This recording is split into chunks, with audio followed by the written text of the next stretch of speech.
And we are coming down in 3, 2, 1.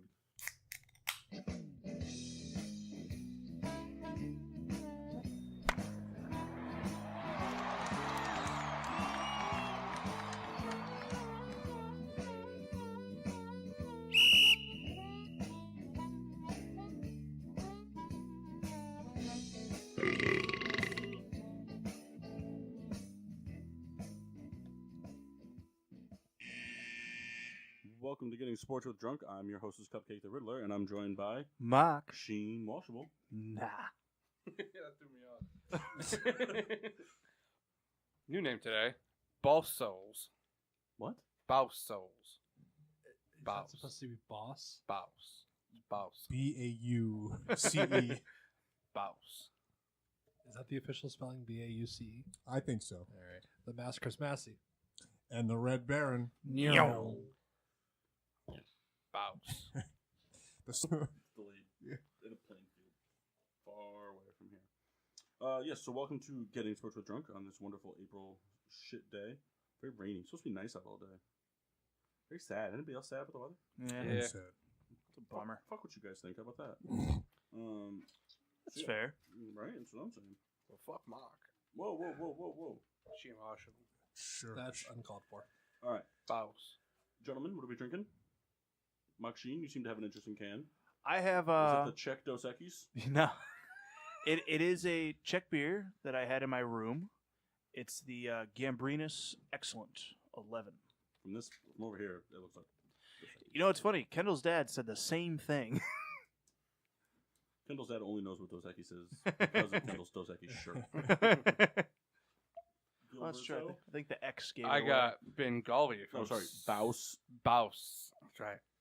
Bengali from 6 Point Brewery. Don't really know where. It's on the can. Yeah, I didn't read it. It's too small. 6 point. Is that in New York? Let's find out. Baron.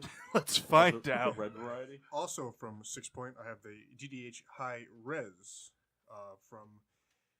It says it's brewery near Brooklyn, New York, and Memphis, Tennessee. There we go. So, Mass Chris Massey. I am drinking a Baus Souls Classic, the Super Duper Double Citra. Did you forget a beer or did you bring that? I absolutely forgot a beer. Oh, Souls actually gave that to you? I'm I surprised know. he didn't give you the high res and drink that. Thought about it. No, you didn't. You're mad that you didn't think about it. He did, and we all kind of guilted him into sticking with the Bengali. Try something different. There you go. Bouse. I hope Massey hates it. You already had it. Mass has had this before. I know, but it'd just be funny if he hated it. He dumps it out. Here's I stuffing it have into my some- mouth. You done? Yeah. I have from Victory Brewing their new IPA, the No Brainer. Mm, It's no like brainer. molecule looking thing, but it's got a hop in it instead of a neutron. Jimmy. Yep. Good for you, Souls. Good for you. And Or it's from Hugh. Downingtown, PA. Toast. I'll go first. Mine's the Tim Anderson from the Chicago White Sox. Just fucking raking it. Guy's insane. Guy's playing well. Yeah, highest batting average in the MLB. Hit a grand slam like a week ago. He's like tied for like most stolen. I think he leads the league in like stolen bases and hasn't been caught yet. Good bat flip. We'll get to that. It's in here. Don't you worry your little souls. Speaking of, My toast of excellence. glad you could chime Way in to on pick that. up on the cue there. Is Today. Yeah. All right. My toast of excellence is to the Boston Celtics for making a clean sweep of the Pacers. And for Kyrie Irving going 16-0 in first round games. yeah. Yeah, So I think he's got like the highest winning percentage in the playoffs or something all time. probably. The year last year he was hurt, and they got hurt the last time Cleveland lost. So can't lose if we don't play. True. Clean sweep. Chris Massey. 15-year anniversary of Pat Tillman. So, toast excellence to Pat Tillman. Good on you. I knew that, but I forgot about it. My toast is to New York Yankees pitcher James Paxton. For being the only uninjured player on the team. Still healthy, He'll be down. but his last few starts he's been pretty lights out. But the bullpen yesterday. Bullpen yesterday, a little shaky. But we won. I saw like you guys know like the bad luck Brian memes. Yeah. I saw one that was like Yankees win on 420, celebrate by rolling joint, and then underneath it said the ankle. Yeah. Baron of the Red. Mine's to the rat, Chris Massey. We were knotted up in fantasy baseball all week until the last To the rat. last half hour of possible baseball, and he pulls away. Hold on. Rebecca shut me out.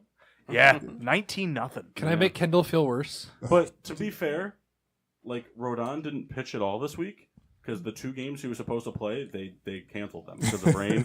So Abreu also didn't play. Like the one game that they had this week, it was his rest day, which I don't understand. He didn't play because of rain. So my 2 big guys like not there. But don't you worry. Can I make Kendall feel worse? I made a move.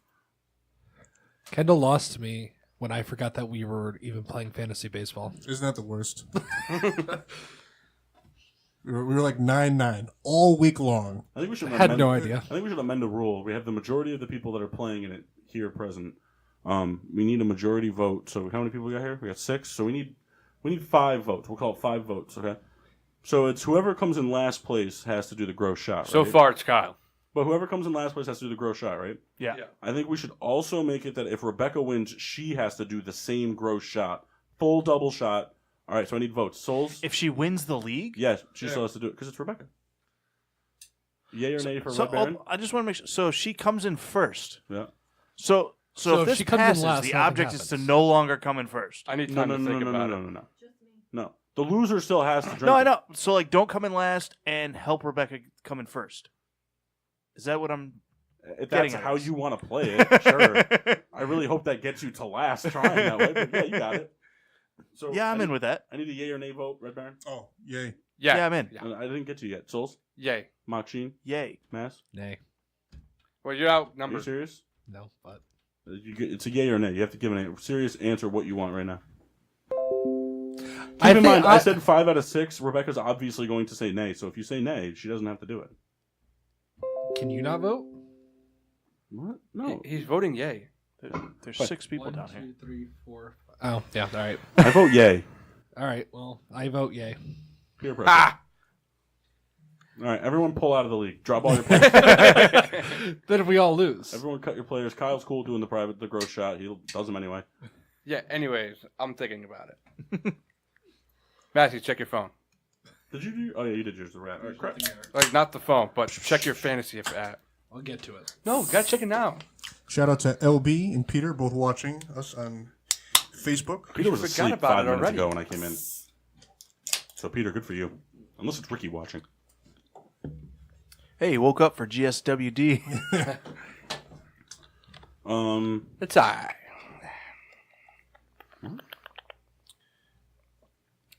Excuse me. All right. Don't know what that was all about. So we're gonna do shot trivia. This is gonna lead perfectly into Mass's momentous moments. Okay. Matt's better check the damn fantasy team. All right, Kyle, Kyle. shut the front door. I know him, and he All right, won't do it. Hold on. No, We're gonna do this real quick. I don't want to do this. We're not live. Not while we're live. Do it on the break. Oh, hey, beat Kendall's team. What do you got for us, Riddler? Okay. On this date in 2016, the White Sox pulled off a bizarre triple play. How many defensive players touched the ball in route of the 3 outs? 7. 6. Damn, Kyle took my answer. You know, sometime back, I think the Riddler and I were actually talking about this. Not recently, but It's in the funny. past. Because when this happened, Paul tagged us all on Facebook for the video, and it popped up on like my memories today. Man. So what was said? He's probably going to go higher than... How what many? you- 6 and 7. 6, 7. All right, well, then I'm going to go 8 for the sake of argument. What's the highest number I can say? 9. Well, there's only 9 guys on the field. 9. Come out of the bullpen. I want to change my answer, You but can't. I know. You lose. Okay. It's 1. It's 5. Oh, damn. 1. Phillies had it with 1. You turned a triple play with one person. Unassisted triple, you can. Yeah. First the How? Mets. Line drive, because they were playing a shift. Line drive to the second baseman, touch second, threw it to first. That's but what that's not one person. That's 2 people, second and first. Yeah. No, he didn't flip it. It He doesn't caught matter. it, tagged it. He caught it, tagged but something. to I throw get to it. I first. get it, but you know what I meant. Yeah. It's wrong. It's 5. 6 times the ball was transferred, but 5 people touched it. It was a 9-3-2-6-2-5 triple play. Wow. Because what happened was, it was a catch, a miraculous catch in the outfield, who then threw the ball back to first before the guy could get. The guy running back to first overstepped the first base bag, so Abreu tagged him before he could get back. Then he threw it home, and then they got the guy on third base in a pickle. I always wondered how they score the pickle.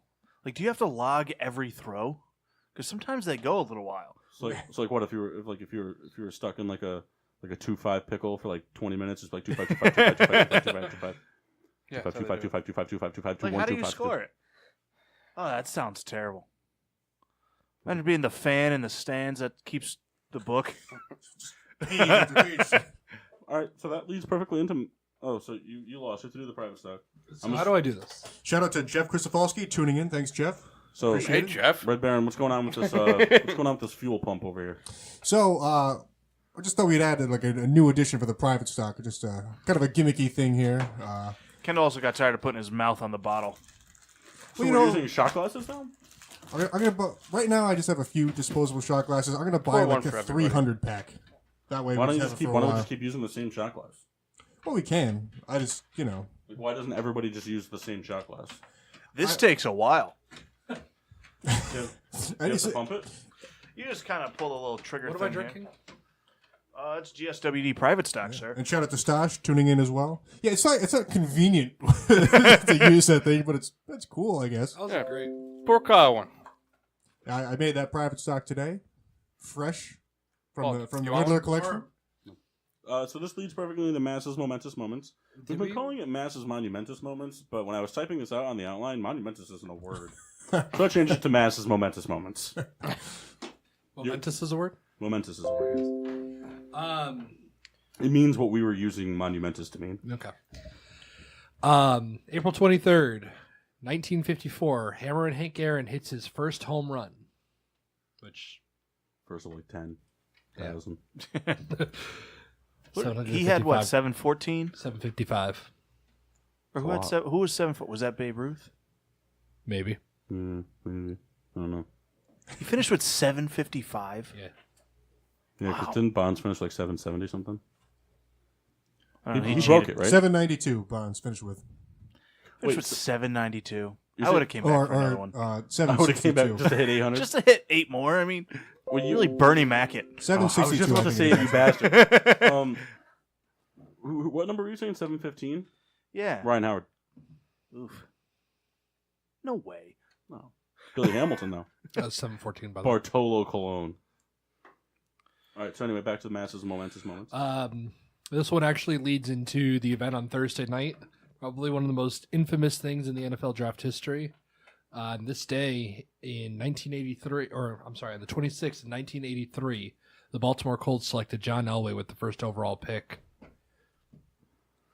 He declined. Just For a couple days, yes.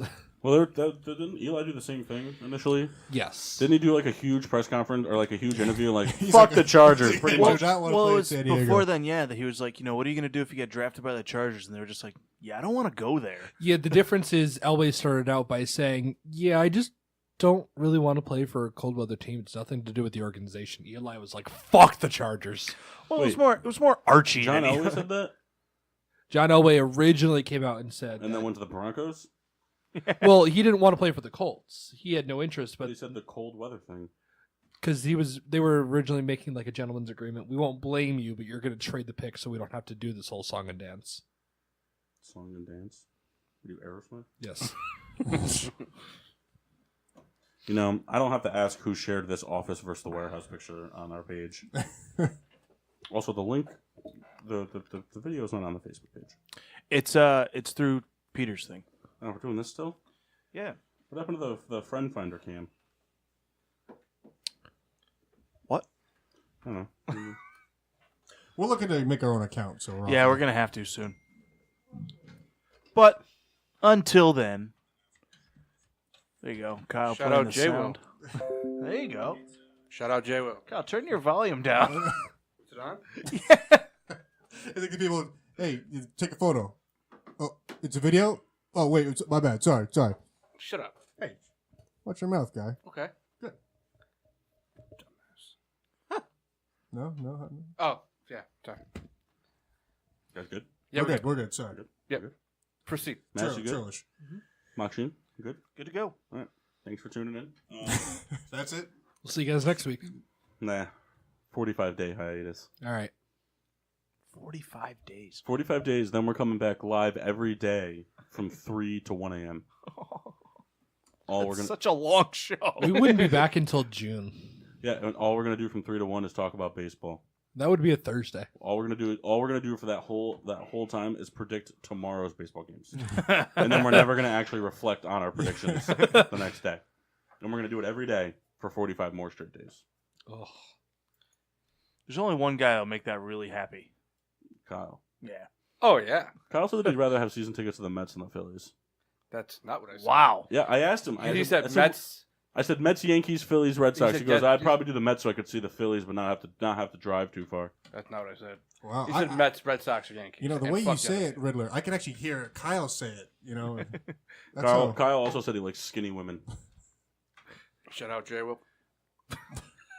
it takes a shot.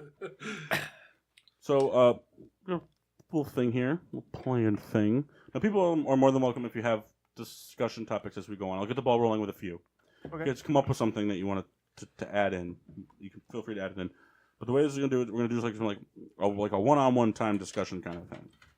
So I'm gonna pick two people to discuss. Two people I think that would have good insight for the topic. Talk about it's gonna be a little tricky because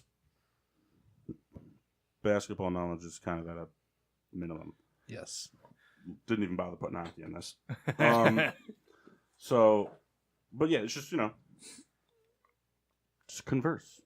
It's kind of like a Open forum. no, like a PTI, if you will. Gotcha.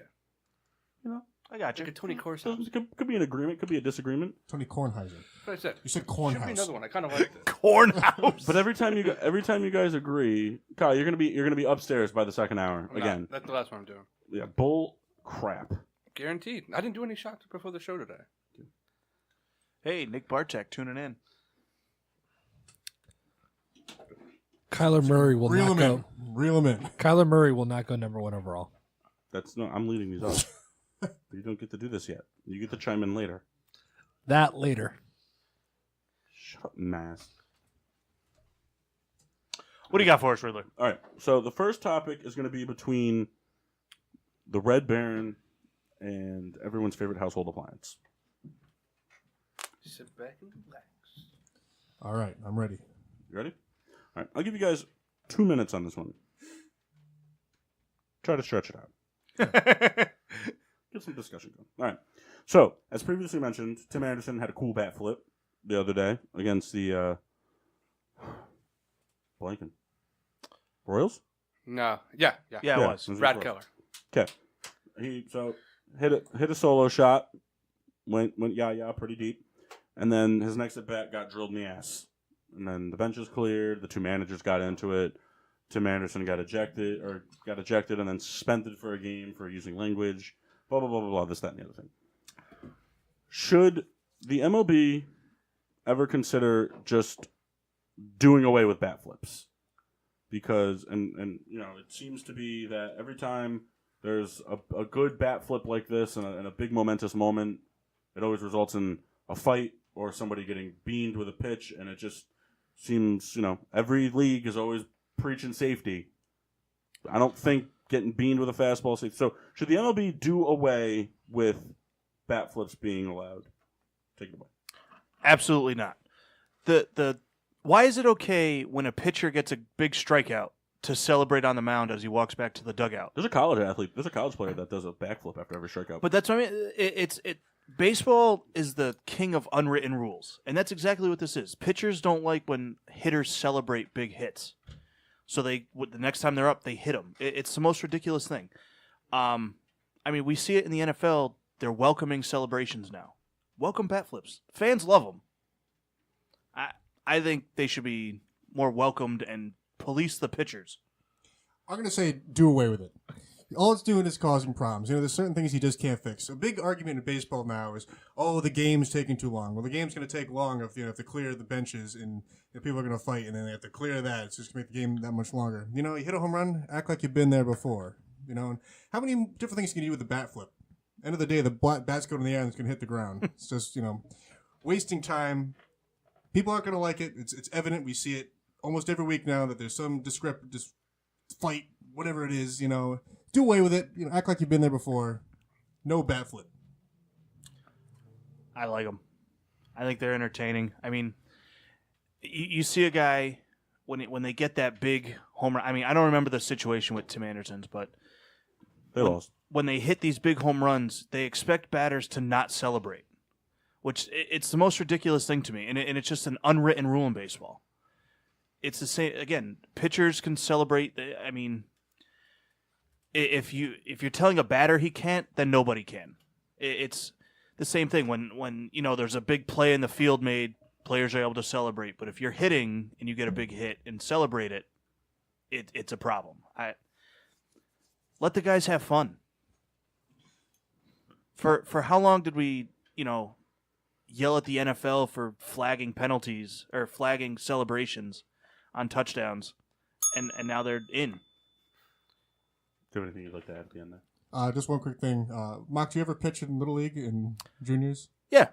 How did it feel giving up a home run? Oh, it sucks.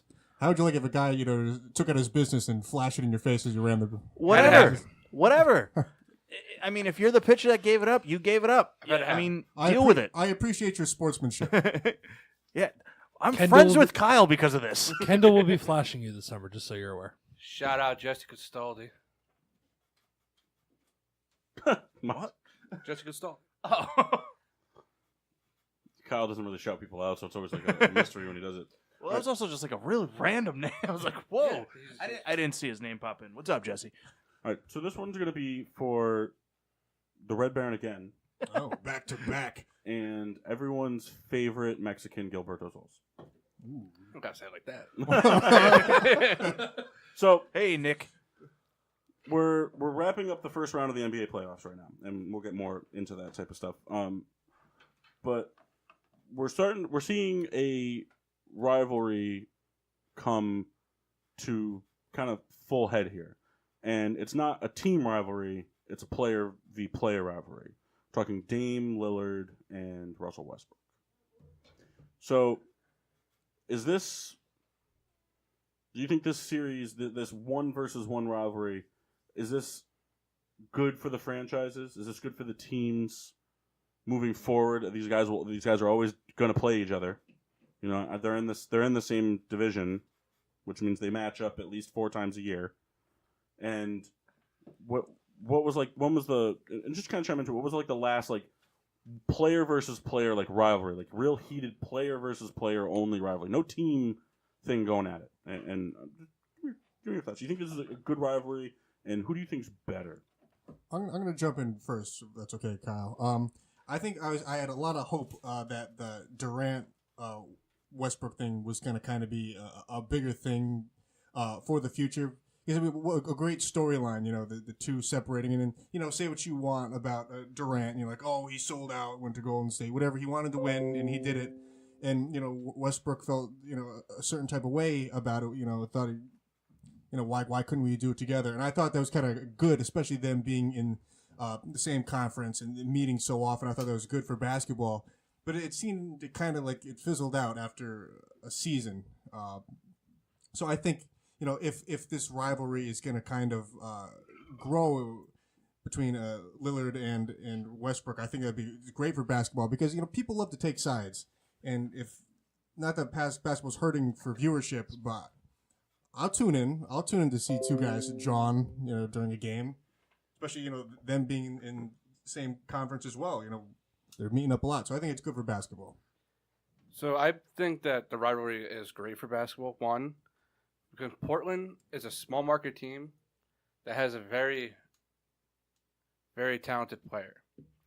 Oklahoma City, it's not the biggest market team, but they get talent in because they had KD What up, Ty? and they have Westbrook and Paul George. These are the two most even point guards to go up against each other, night in, night out. They both play with a lot of heart, intensity. None of them take a day off. I think putting those two going up against each other is just exactly what basketball needs now. There's no, like Paul said, there's no rivalry that much anymore. But you put two of the league's best going at it, not liking each other. Now Portland OKC is a game to put on TV every time they play each other, and it's always going to be entertaining. And then I personally think Damian Lillard's better. He shoots the ball better, and he doesn't have the greatest talent, but they always end up being the 4 or 5 seed. They lost Nurkic, but they didn't lose a lot because they had Lillard. And I think Lillard's more important. In my opinion, I think Lillard's more important to the Blazers than Westbrook is to the Thunder. I think moving forward, I'll go second so I can disagree with people. Kyle and I just had a nice pat on the back fest. Well, nothing you can say. Can you think of a recent 1v1 rivalry like this is becoming? You could say LeBron and stuff, but you can't. No, that's not what this is. We're talking like two. Those are just two players. That are like, oh, I have.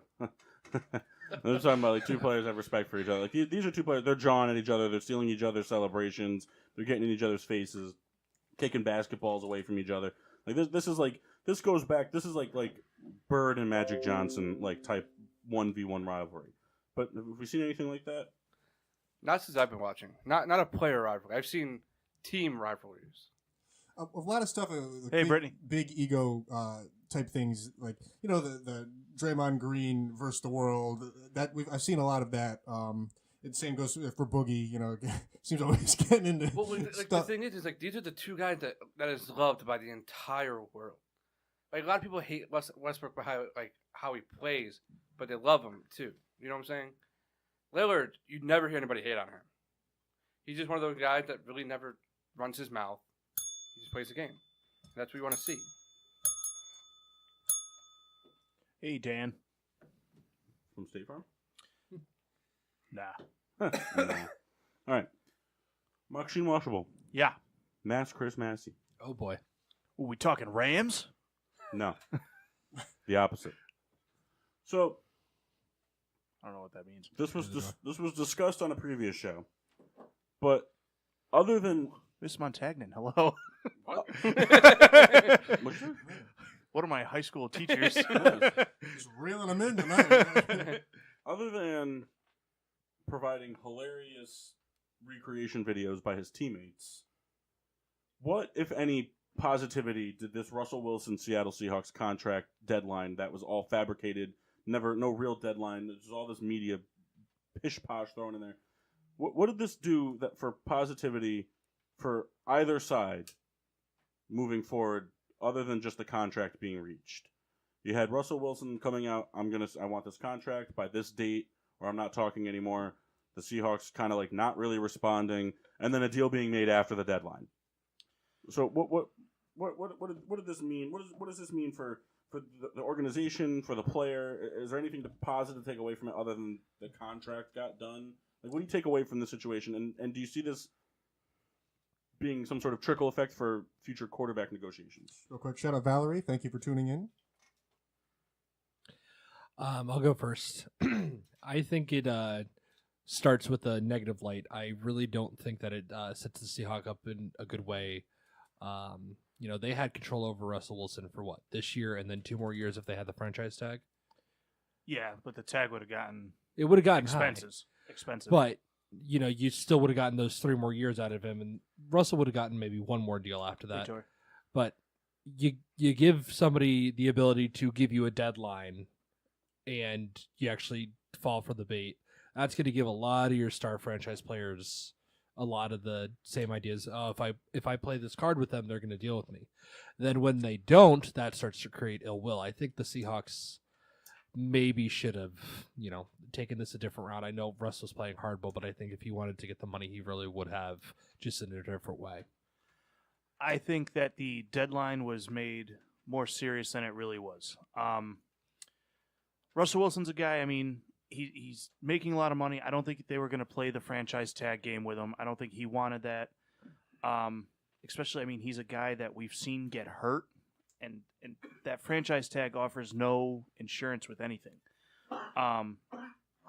Sup, Ryan? I think that Seattle loves Russell Wilson, and Russell Wilson loves the Seahawks. I think he can play. I mean, we've seen him play behind a shaky offensive line anyway. I don't think he needs the top-end receivers.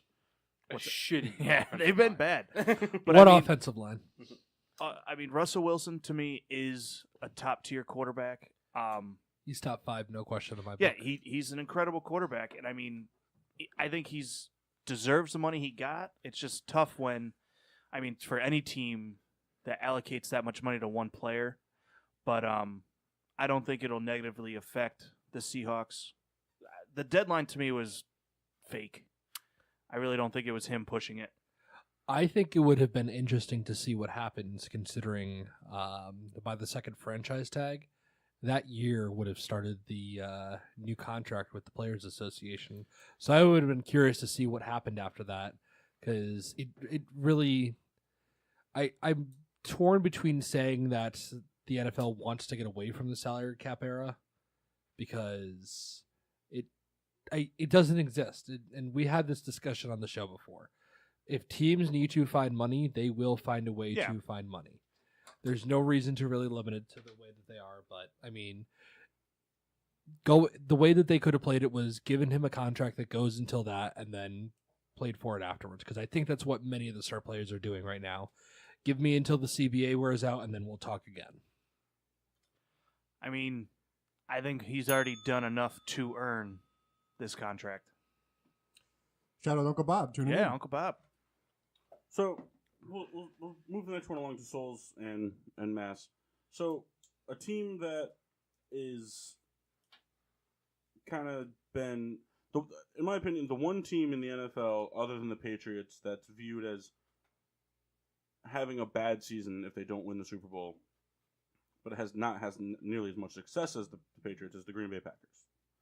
I think that a lot of people have had the understanding that they have underperformed in the Aaron Rodgers era, having only made it to one Super Bowl and 2 NFC Championship games, or do they only make it to the one?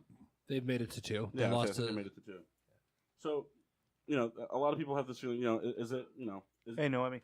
People are going to reflect on his career, and these numbers were great. He was an outstanding athlete, once-in-a-generation player, yada, yada, yada. But I think the overall statistic at this point in time is that they've been underperforming as a team.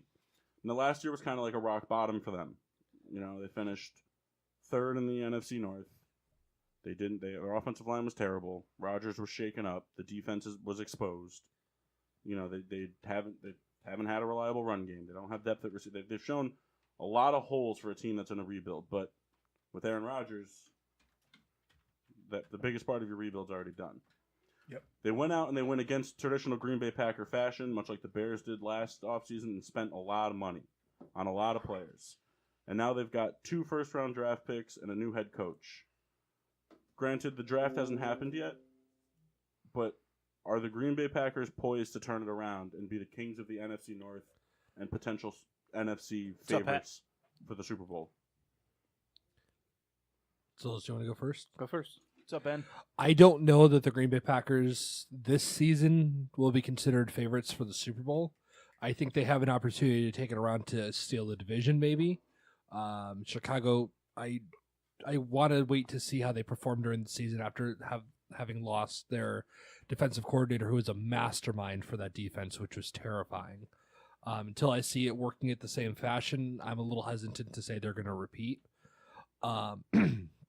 I do think that Green Bay has the ability to turn around if they draft well. If they draft players that they hit on, like New Orleans had, 2 years ago, where they hit Marcus Williams and everybody like that. If they have a draft like that, they could turn this around in a heartbeat and definitely come up for the NFC North. I don't know that they have the ability to compete for the Super Bowl because the NFC is stacked. There are so many teams that you can say would go above them before this. I don't know that they compete for the Super Bowl. I say they're a playoff team this year, though. Kind of the same boat, but they can make the Super Bowl because one, they have a very young defense from last year. They're a year older, and they added more pieces. They added Preston Brown. I forgot the other two guys they added. Williams. You know, they're getting a healthy Rodgers back. You know, if they can get him a receiver, they can get him another weapon. Maybe if Jimmy Graham performs the way that he's supposed to, and they have an easy schedule this year too. I think they can easily make noise. Just can they get over the hump? I think they're 1 year away from being there again. I think they could beat the Saints this year. Yeah, I would put them as favorites this year. Because they can beat the Saints, and they can beat the Rams.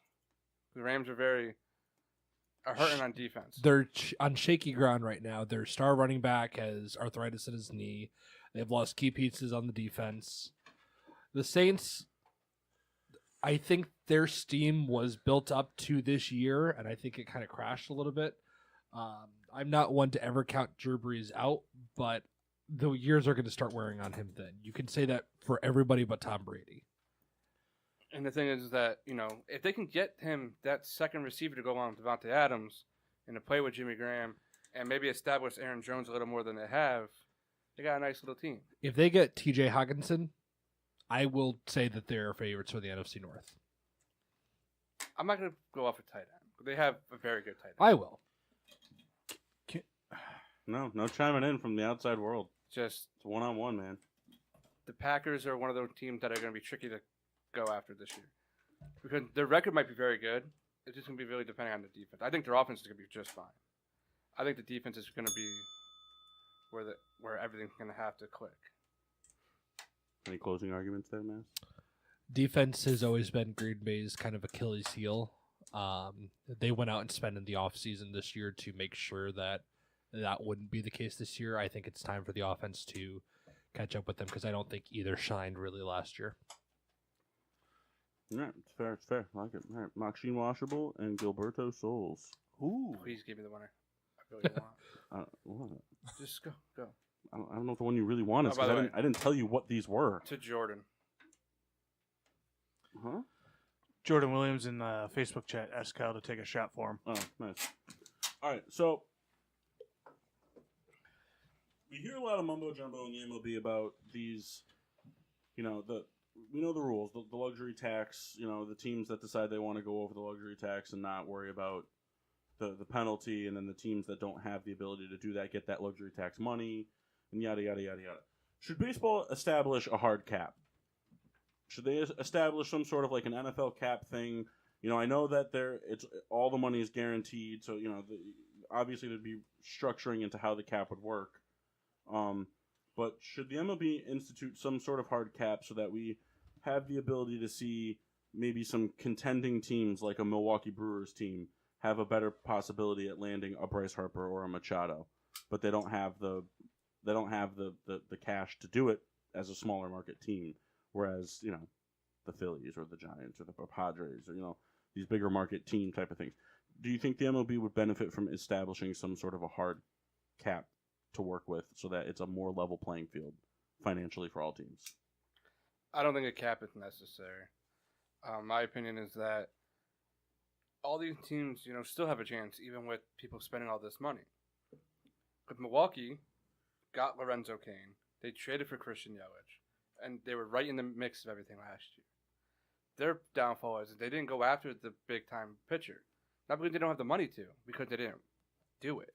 They didn't want to trade all these relievers and young prospects for a starter. That's where I think a lot of fans get aggravated. It's not the money aspect. Anybody has the money. You can go over the cap, whatever. You just have to pay the luxury tax. Teams are very equipped to their own prospects. And they're just prospects. You don't know what they're going to be in the pros. We've seen time after time the number one prospect in the whole Major League Baseball come up, do nothing. And they had a chance to trade him. Like the Phillies, when they got Roy Halladay, they traded the number one prospect, Kyle Drabek.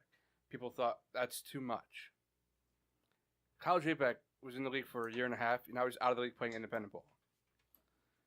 This year the Phillies traded for JT Realmuto. They gave up Sixto Sanchez, who's a single A guy. You don't know what he's going to turn out to be. you're going to go get that player that's going to be good for your team now. And that's what a lot of teams don't do. The money aspect is just how like the Yankees have all the money in the world to spend, but they're good right now because of their farm system. If that makes any sense. Yeah, I don't know why you guys are looking at me when you talk. You're talking to Mock, not me. Well, it's funny because I don't disagree with him. I mean, I think a cap would be beneficial in baseball, but I don't think it would help smaller market teams get big name free agents. I still think any team in the league has money to spend for any free agent. It's just who's willing to go the extra mile. They don't land them. I mean, someone like the most recent was Bryce Harper. I mean, he could have went anywhere. The Giants were looking at him. They're not a small market team. They're not. Yeah. They got, like in the years past, they got the big name guys. It's just that they struck out on Harper. They didn't want to give him the $300. Who did they ever get in free agency? Hunter Pence. Hunter Pence. Sorry. But at the time, Hunter Pence was a very big Shut the name. fuck up. You know? Johnny Cueto. It's Cueto. You know? Just he's not very good now. But at the time, they were I know. the headline of the free agency class. All right. Brett Barron, I'd like you to converse with Massey on your opinions of the elimination or universal elimination or universal addition of the DH in the major league level. You gonna disagree with me? Or? No, I don't know. Well, that's why that's why you go talk first. That's why you go first. No. Let's find out what you say. All right. I'll disagree with you, so you can disagree with me. Well, I wanted to stay the same. I like the separation of the leagues and how they are different. I guess if I had to choose an adding of one entirely, No, you don't have to choose. I'm just saying. I like it exactly how it is. I like when there's interleague play and the NL team has to adapt and add a DH, and when the AL has to come play an NL team, they have to bat a pitcher. I think it works in baseball. It creates, makes great to come World Series time. Because your whole game plan changes. A pitcher who bats, twice a season has to come in and then perform on the grandest stage of baseball. It's the perfect way. It's the perfect matchup in baseball. It should stay unchanged. That's my feelings. I really want to agree with you, but just for the sake of making you go first, I will disagree with you. So I think we should. Screw it. I think I agree with you. We're gonna keep the DH position. I really like you said. I like that teams have to consider. When they're going against NL teams or AL teams, they have to switch up their idea of who they're gonna sub in. Making it for the World Series, you get a team that hasn't actually prepped for this, and that could really come and bite them in the ass. It's actually a lot of fun when you watch somebody that hasn't had the time to prepare for it. They get up to the grand stage and they're just like, what do we do at this point? When the hell did the World Series become called the grand stage?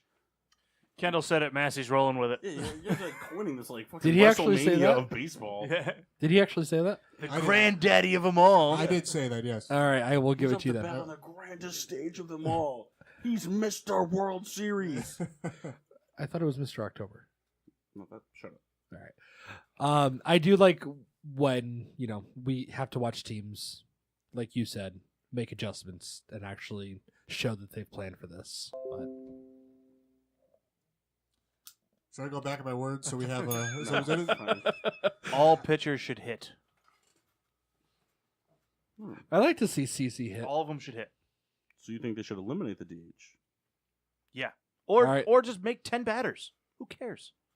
Pitchers should hit. I like it. We do it in softball. Yeah. You bat 11 guys, 12. Yeah. You could bet from 9 to 12. You need 10. Well, 9 if you have an automatic out. But you can bet 9. Now that's a dumb rule. Automatic out. Have less guys Let's to talk do. about that. No, we're Let's not. talk about that. All right, Bowling for softball rec leagues. Let's No go. farm on the line. The guy's taking a shit in a porta potty somewhere. Bill, can you hear us? What? Boo's requesting dancing girls. So, Rebecca, And souls. Boo's asking for it. Oh, what's up, buddy? Hey, Boo. I have an itchy mole. Should get that checked. I do agree. Imagine that the back road is, Morning. Actually, we'll go to Scores. We'll rent them out for 3 hours. This is West Haven. We'll find somebody. Go Going to the beach. What do you got, Riddler? All right. So this one is for. This one's. I'm a big fan of this one. So this one's gonna be for Maxine Washable. Oh, okay. Tag in. All right. Well, I'll save it for when. Are you gonna be? Is he gonna be back before the end of the hour? Because I really wanted to do this one. He's pretty quick. He'll Right. 5 minutes or so. Oh, does anybody have any that they would like to propose? I didn't know. If Souls. So, Kyler Murray will not go number 1 overall. He's really excited to talk about Okay, it. fine. Chris Massey and Kyle Souls. Is Kyler Murray the slam dunk option at number 1 overall? yes. You should change that. It's like our number 1 option to the Cardinals number 1 overall. What? No, why? Because there's talk that there are teams that could trade up for him. So then he's still the number 1 overall pick. I guess. All right. Yeah. We're trading up to be the number 2 selection. Yeah, dude. well. All right. Murray will not be the number 1 pick. I think he will. He will not. All right. Well, my opinion That's is it. Like, that can we get some like? I think the Oakland Raiders will trade up to get Kyler I Murray. told you this last night. You were You're not right, allowed but to I steer also that agree argument. with it because I think the Oakland Raiders. It was a thing today. John Gruden loves Kyler Murray, but does not love Derek Carr, which is stupid, but whatever. So, just keep talking. So I personally think that Kyler Murray could be the quarterback of the Raiders because the Raiders are just a fucking dumb organization and they're gonna keep doing shit like that anyways. I don't think that this is the year that Oakland trades up for a quarterback, even though it's the year that they should, because they have all the ammo to do But they so. shouldn't. They have a quarterback. They have Derek Carr. They have the ammo to build Poor it. guy fucking hiked the ball and there's 76 guys in front of him. That's impressive considering a defense only has 11. You know what I mean, you dick. I'm just saying. It's the one-player game where the fans are allowed to go on the field. NFLs don't use it enough. They spin the wheel before every game. But like, Kyler Murray's going to be the number 1 pick. Some team is going to be like, okay, Cardinals don't want him. Cardinals are willing to trade down. We want a quarterback. Miami, steep hill to climb, but they're the dumb team to do it. I don't think that Oakland will trade up to number 1, because I don't think that Arizona is stupid enough to take Kyler Murray. Teams will call their bluff. Because here's the thing. If Arizona wants Kyler Murray, they're taking Kyler Murray. That's it. Cut dry the end. If they don't, teams will know that they're not going to take him, and they'll trade up another time. There is no team that will trade up to number 1. The ammo that will cost. Washington traded up to the Rams from what? 5-2 or 5-1? No, 5-2 because they had to go after the Redskins. It cost 3 number 1s and 2 number 2s. Can you imagine what the Raiders would have to give up? All 3 first this year. And more. It's only got more expensive. Oh, I get it, but they're John Gruden dumb enough to do it. If anything, he would swap with the Jets. You know that the 49ers aren't going to do it. If the Cardinals take Bosa, like they think they will, if they were smart, that's who they'd take. They would take Bosa right then and there. Then you trade back. 49ers are there. 49ers are going to take a quarterback. You know that. You trade, or they pick Josh Allen maybe. Maybe they pick Quentin Williams. Who knows? Maybe they take Devin Bush. Who knows? They could use help along that entire defense. To take Devin Bush is kind of a reach. I think it's a reach, but you never know. I don't think John Lynch is Devin the greatest White, drafter. you mean? Yeah. Oh, yeah, all right. Sorry. They're in the same boat. Kyler Murray will not be the number 1 pick in the draft. Well, so you guys were talking about. We'll just do this little mini discussion here on this. So, the Raiders pick at 4. Yes. So, what would the Raiders have to give up to get to 1? All 3 number 1 picks, probably 2 2s, maybe a little bit more than that. So everything that they have in the first 2 rounds this year. Arizona, if they really want Murray, Arizona will know that they want Murray. They will make them bleed dry to trade up to get Murray. Now, what if? Do you think there's a chance that the Cardinals don't want Murray, or not that they don't want Murray, but do you think there's a chance that the Cardinals are willing to give up the first pick, but still aren't sold on Rosen and want Like 2 first-round picks and Carr? No, because if anything, they would have brought in Kingsbury to fix their number 1 pick, as it were. You don't give up on a quarterback after 1 season. It's wrong to do. Look at what happened with Jeff Fisher and Jared Goff. A lot of teams do that, though. But they shouldn't. Look at Jared Goff and Jeff Fisher. Fisher looked like he had an absolute bust as a quarterback pick. Sean McVay comes in, and they make it to the playoffs the next year. The year after that, they go to the Super Bowl.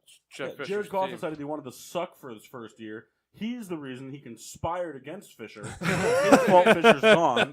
McVay is a piece of shit. This is all a giant conspiracy. The Rams deserve to die. Jeff Fisher deserves a job. Have you guys seen him on Twitter? He's funny as hell. I hope the Seahawks win the next 5 Super Bowls and then Fisher gets the job for Pete Carroll and wins 10 more. Well, hold on. That's what I hope. Hold on. Jeff Fisher's going to the XFL. No. I want that. Sean McVay's going to get fired after not beating the Seahawks for 20 straight years. He'll still look like a 12-year-old. I'm okay if Sean is our coach for 12 more years. You said we weren't going to beat the Seahawks. You didn't say we weren't going to win anything else. You're not going to win the Super Bowl because it just said the Seahawks are winning the next 15. Yeah, well, It's a rough time. Okay with it. we got 5 Super Bowls in there. No. 20-year run for the NFC, baby. NFC West. Agonizing. Ugh. What's the closest we've ever come to that? New England. Yeah. That's pretty much what we're witnessing right now. That's true. Pretty much, yeah. It's horrible. Tom Brady's going to play for another 20 years. Don't say that. Anyways. For the Ravens. And he is going to be better than he was in New England. Paul and Massey. Ooh, all right. Got one for you, too. The Do you Cleveland Browns do you will want me to- not... Do you want me to... This isn't a hot take thing. No. It's a discussion. The Cleveland Browns will not exceed expectations. What are their expectations? Their expectations to win the North and go to the playoffs. Paul Massey, the Cleveland Browns won't be a team this year. All right. Riddler, would you like to go first? Yeah, I don't think their expectations are to win the NFC North. I really don't.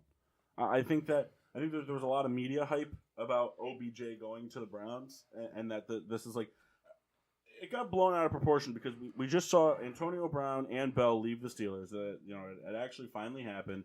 We saw the Ravens lose defensive pieces. We saw that the Bengals are still going to be the Bengals with or without Marvin Lewis. He'll always be there in spirit, so they won't do anything. But the thing with the Browns is that I don't really think that there's an expectation for them to win the NFC North because at the end of it, they're big. What the hell was that? AFC. Oh, AFC North. Okay, just say it. Correct me on the air. Well, This just looks like you're trying to do some weird like dick into your finger thing. A-10, remember? The thing when we were in Anyway, middle school? Penis. so I don't think there's expectations for them to win the NFC North. I think there's expectations for them to make the playoffs, and I think that they will meet those expectations. I think they will make the playoffs. I don't know that they'll win the North, but I think that I think they could very easily be a wild card. Nobody in the AFC except for the Patriots is a lock for a wild card spot at all. Nobody in the thing. I mean, realistically, the Texans and the Colts are the only 2 teams that are at right now on paper poised to make the playoffs because we don't know what we're going to get out of Nick Foles.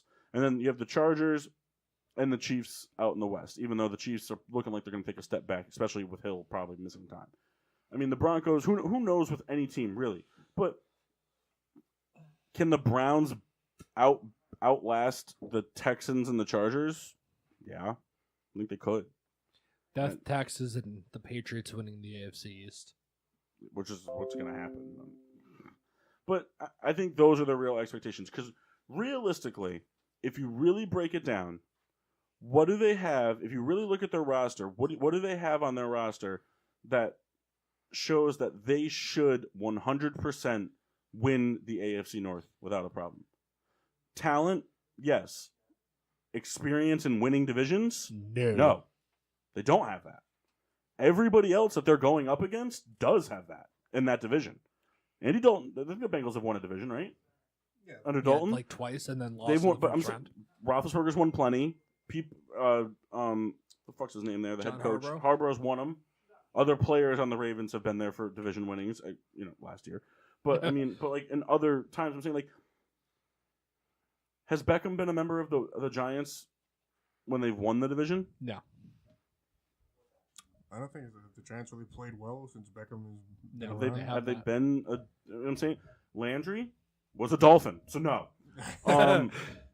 Baker Mayfield. I mean, you know what I'm saying? Like they have a lot of really good talent, but they don't have that winning mentality to go out and just like, we've got the division, no problem. They don't have that.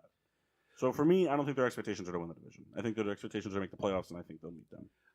I agree with you, Riddler, just in a different fashion. I really think that the thing that's going to be limiting them is, in a very different way, their coaching staff. Their coaching staff came from nothing. You got Freddie Kitchens, who started out as an offensive coordinator from last year's regime, and all of a sudden now he's here. He's a head coach. What does he bring to the table? He doesn't bring anything. You know who has the most experience with winning in that locker room? Probably Mayfield. Mayfield hasn't had enough time in the NFL to drive them unquestioned into winning the division. I don't think that the Steelers are nearly as bad as they look on paper, with everybody saying they're going to fall apart and everything like that.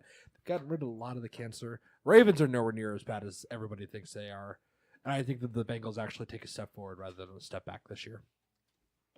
So we'll get into this a little bit of discussion before we break. This will be the hot take to close it out. I think, in my own opinion, the Browns made the right head coaching decision. I agree. You just kind of pretty much said a lot of shit that didn't sound like you agreed. I said he was inexperienced. I didn't say it was the wrong choice. Said he doesn't have a winning mentality. I said he doesn't have the winning experience. I think that Freddie Kitchens is the right man for the job in that team. I think as much as I liked what what's his face did there, what's the hell the defensive coordinator? Greg Williams. Yeah. He was not the right person for the job. It's not that he wasn't the right person for the job. It's just that you had to pick who did you want to keep in your organization, Williams or Kitchens. When you have Baker Mayfield, when you have a young quarterback that's proven that he's ready to start winning now, you need to keep the guy that's been there during that season maintaining him. There's nothing worse for a young quarterback than change. Needs consistency. Agreed. And it's only going to be a bigger respect level when the calls are coming from him as a head coach versus an offensive coordinator. Should have just brought back Hugh Jackson. Bring him back. Coughlin. Coughlin. Or Marvin Lewis. All right, real quick, we got a minute. I really wanted Mass and Mock to do this. You guys got a minute, so rapid fire back and forth between the two of you, okay? Should the NBA change its playoff seedings? Right now, they just do 1 through 8, best 8 teams in the division in the conference play each other 8-1 to 7, blah blah blah blah blah. Should they adapt the NHL policy where rework the division so there's 2 divisions in each conference and the divisions play each other out into the Eastern, kind of like how the NFL does it. Divisions play. It doesn't say the NFL. East to the West. No, the NHL plays it where 3 winners from each division, 2 wild cards. You get through your division bracket, play the winner from the other division bracket, and then go to the Stanley Cup playoffs. I think that sounds like a lot of fun. I agree that they should change it up to do that. Right now, they have 3 divisions in each conference, and the divisions mean nothing because you can have a whole division not make the playoffs. It'll make for rivalry in the playoffs. That sounds exciting. Well, you have rivalry anyway. I mean, it's just not within divisions. It's the conferences. I mean, I kind of... Right, but because of that, because of the way that the divisions are right now, a team like the Pacers will play the Pistons more than the Pacers will play the Celtics. No, I understand that. I mean, for me, I'd rather see just get rid of the divisions. I like that the top 8 from each side go. The teams that deserve to be there are there. I don't know. I like seeing the division stuff, even if there's teams that don't deserve to be there. So it makes for a better storyline. Then adapt it to the NFL. Should the top 6 teams make it in the NFL? No divisions. Personally, I would like to see that. No, because then you get games like the Steelers and the Ravens in the playoffs when it was for the division. One of them was a wild card, and one of them was the actual winner of the division. That game was fucking awesome. Yeah, but then you don't have a 7-9 Seahawks team in the playoffs versus teams that went 10-6. But then you don't get a Giants team that didn't deserve to be in that race and then beat the Patriots on their undefeated season. They went in 10-6. They were a wild card team. They were one of the top teams on that. But they wouldn't have made the playoffs that year. How? They were a wild card team. Wouldn't the top 6 from each side go, they would have went. It's just. But the year the Seahawks went 7-9, the Seahawks won their wild card game. I understand that. Like that was a thing. It happens, but I I like to have Take that, Jeff. So should the NFL the get top 8 from each I don't know. So It side. makes a Cinderella story. six? If Just you, top. For the NFL, it'd be 6. So you think the 6. NFL should get rid of divisions and just have the NFC and the AFC? absolutely because- not. They're I that love the just- divisions. It's just I wish that's how the playoffs. I know having division rivalries and everything is such a key in football, and it makes it exciting. But I get so irritated, like when it's 7 and 9 team. But then teams don't hate each other as much. Those games are no I fun. get that. I understand that. But a team that's 7 and I 9 should look not be in the forward playoffs. to the Rams 49ers games. I look forward to the Bears Packers games. I look forward to the Steelers Ravens games. Those games are fun to watch because of the history of those teams. Unless I you're sitting agree. in the room with Kyle. When it's I Steelers agree. Ravens. but if We've Steelers, gotten into NFL. We should take this back to NBA. But if the Steelers are 7 and 9, they don't deserve to be in the playoffs. And if there's a team that's 10 and they were just the example. But if there's a team that's 10 and 6 in a division that already had two, an 11 and 5 and another 10 and 6 team, they should be in ahead of a 7 and 9 team. No, they should have beaten those two teams if they wanted to be in the playoffs. That's all it is. They were the third best team in that division, and you're saying that they should still be in it. That's Over a worse than a team- wild card team. But it's not, because if you win your division at 7 and 9, you should not be in the playoffs. If there's teams that finish with a better record than you, you don't Disagree. deserve a spot. I think that I said that they should reseed the playoffs. So just I forget because how the NBA playoffs are, right? It's 1 through 8. All it's right, 1 so through yeah, 8, regardless of division. No, I like the divisions. I still say that makes for the more interesting storylines for the NBA. Right. Wrap it up. All right. We're going to come back in 2 minutes' time. We're running a little over 9 here. So 2 minutes' time, we got some NBA talk to come up with, and then we've got some bracket stuff, all kinds of fun things to get into. So we'll be back in 120 seconds here on the PPRN Radio Network. And now, back to Getting Sports with Drunk on the PPRN Radio Network. Welcome back to Getting Sports with Drunk. I'm your hostess, Cupcake the Riddler, and I'm joined by degenerates, assholes, and poops. All of them. Yes. Nice. So, What up, Eunice? Mock really wanted to lead the discussion tonight on NBA talk. So, Mock, what do you got? Well, in terms of what? No, you're leading it. NBA Just playoffs. Let's whatever talk. you feel like talking about. Not that. Throwback jerseys? Is that what I heard? All right, so we stated earlier, the NBA playoffs they're underway. We're getting ready to start wrapping up the first round. We have a lot of teams that have already got 3 wins under their belt, looking to close out the series at some point in the early portions of this week. So we'll go around the matchups. Souls, I'm going to let you lead the reins on this one, on the NBA segment. All right. Hey, George, what's up? So we're going to start things off with we'll kind of just go series by series, and just kind of discuss, disagree, agrees, whatever you guys want. But the current MVP of every series so far. So Souls, pick a series. Let's lead us off. Who do you think? Who you got? We'll go with San Antonio, Denver. Okay. In my opinion, the MVP of that series is DeMar DeRozan. He's really the one doing everything for the Spurs, and a big reason why they have 2 wins. The Spurs were beating the Nuggets for a long time in that game 4, and the Nuggets just somehow, after DeRozan, someone got ejected from that game. I think DeRozan. Yeah. DeRozan, because he wasn't happy with he thought it was a block, but it ended up being a charge, and he threw the ball at the ref. So once he got ejected, that's when the Spurs fell apart. When DeRozan's in the game, the Spurs I believe, are a better overall team than the Nuggets. The Spurs went through like a rough part of the season where they were trying to figure out point guard situation very early. After DeJounte Murray got hurt, they were looking for that piece to help to fit with LaMarcus Aldridge and DeMar DeRozan. And what really started working for them with DeMar DeRozan taking care of the ball, being the guy to pass and taking control of the team. And that's when LaMarcus Aldridge started playing well, and that's when the Spurs started to click. I mean, I'd have to agree. I can't really find an argument over who would be the better, more valuable player. I mean, it's hard to make the argument for a Nugget, given the series, because the series right now is what? 2-2.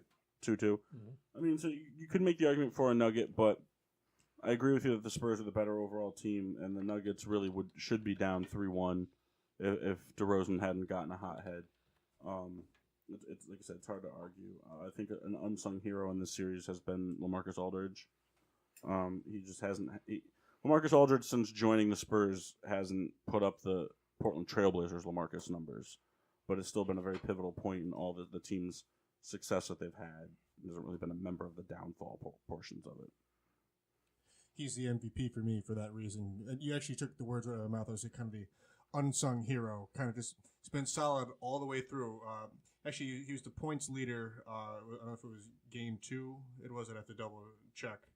But just like none of the flash, but all the not the potential. So what I'm flubbering here.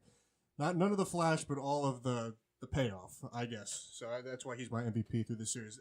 Denver, I can't pick anyone, and honestly, I'd be surprised if they pull out a victory.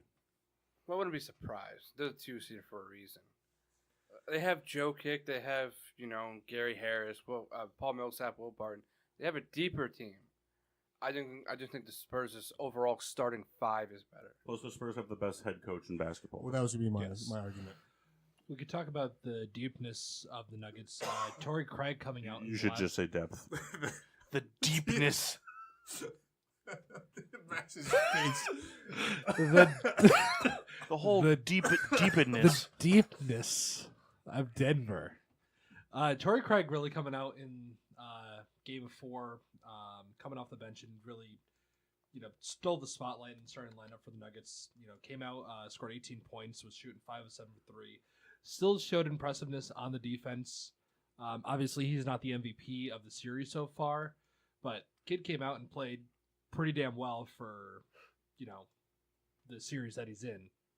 I thought he, brought a life to the Nuggets in the last game and certainly may have sparked something for them to continue on the series to go to Game 7. The deepness. The deepness. Coming to you live. So? We'll go to another game. We'll go to the Sixers-Nets. Sixers are up 3-1. Nets won game 1. Sixers won the last 3. So you can... I'm going to do a 2-parter here just because... No. Pick one. I'm going to go with Ben Simmons. Okay. Ben Simmons has really taken over in this series. With him beat out, he scored 30 points. Had about... he still passed the ball. He still rebounded. He rebounds better when Embiid's not there. Because, he's 6'10". He has the length to rebound. But, in my opinion, I think Jared Dudley really lit a fire underneath him and made Simmons just play a lot harder. Jared Dudley coming out saying, in the paint, he's great. If he couldn't score in transition. In transition, yeah. In transition, he's great. At half court, he's average. Since you said that, Ben Simmons is playing out of his mind. He lit the fire underneath him, and that's the wrong thing to do when you're playing a team. I'm going to go against the grain on this one, but I'm going to say LeVert is the MVP of the series for me, even though they're down 3-1, because I agree with you that Simmons did take over in the game when Embiid was out, but that was one game, and he hasn't really done that again. And no player for the Sixers. I mean, the Sixers are the better team. They're deeper. They've got way more talent in their starting. Deepener, yeah. They've got more talent in their starting 5 than the Nets have in their whole team. And they're, like I said, they're by far the better team, and there's no reason that they shouldn't. Well, personally, I think the Nets are a deeper team. I think the Sixers have more talent. No, I think the Sixers are still deeper. Yeah, anyone think Jared Dudley just looks like a guy playing at the Y? He just looks like a pickup guy that walked into the wrong locker room. But LeVert is playing out of his mind, and he's a big reason. Him, Dinwiddie, and D'Angelo Russell are the reason that these games are as close as they have been, especially Game 4. And a big part of the reason they won Game 1. The Sixers, like I said, they're the better team. They have more scoring options. They're better in terms of talent. But no one person has taken over the series for them. And LeVert has stepped up to the playoff stage. And he is showcasing his talent. I think he's win or lose the series, I think coming away from it, he's the MVP of the series. Even if it's just because, even if they lose 4-1, they still won the game. They're not going to be considered losers coming out of this playoff series, regardless of what happens. And he has completely turned it up a notch and showcased his talents. For me, it's Embiid, points leader in 2 out of the 4 games. Say what you want. You score points, you win the game. He had 3 out of the games he played. Single doubles. I no one counts them, but I count them. But he had single doubles in every game he's played in. 22 points, 36 points. You're kind of like an asshole if you don't record a single double. Well, I mean, I look at a guy like Zahari Smith, who averaged a minute and didn't do anything. Because he played 5 games this year.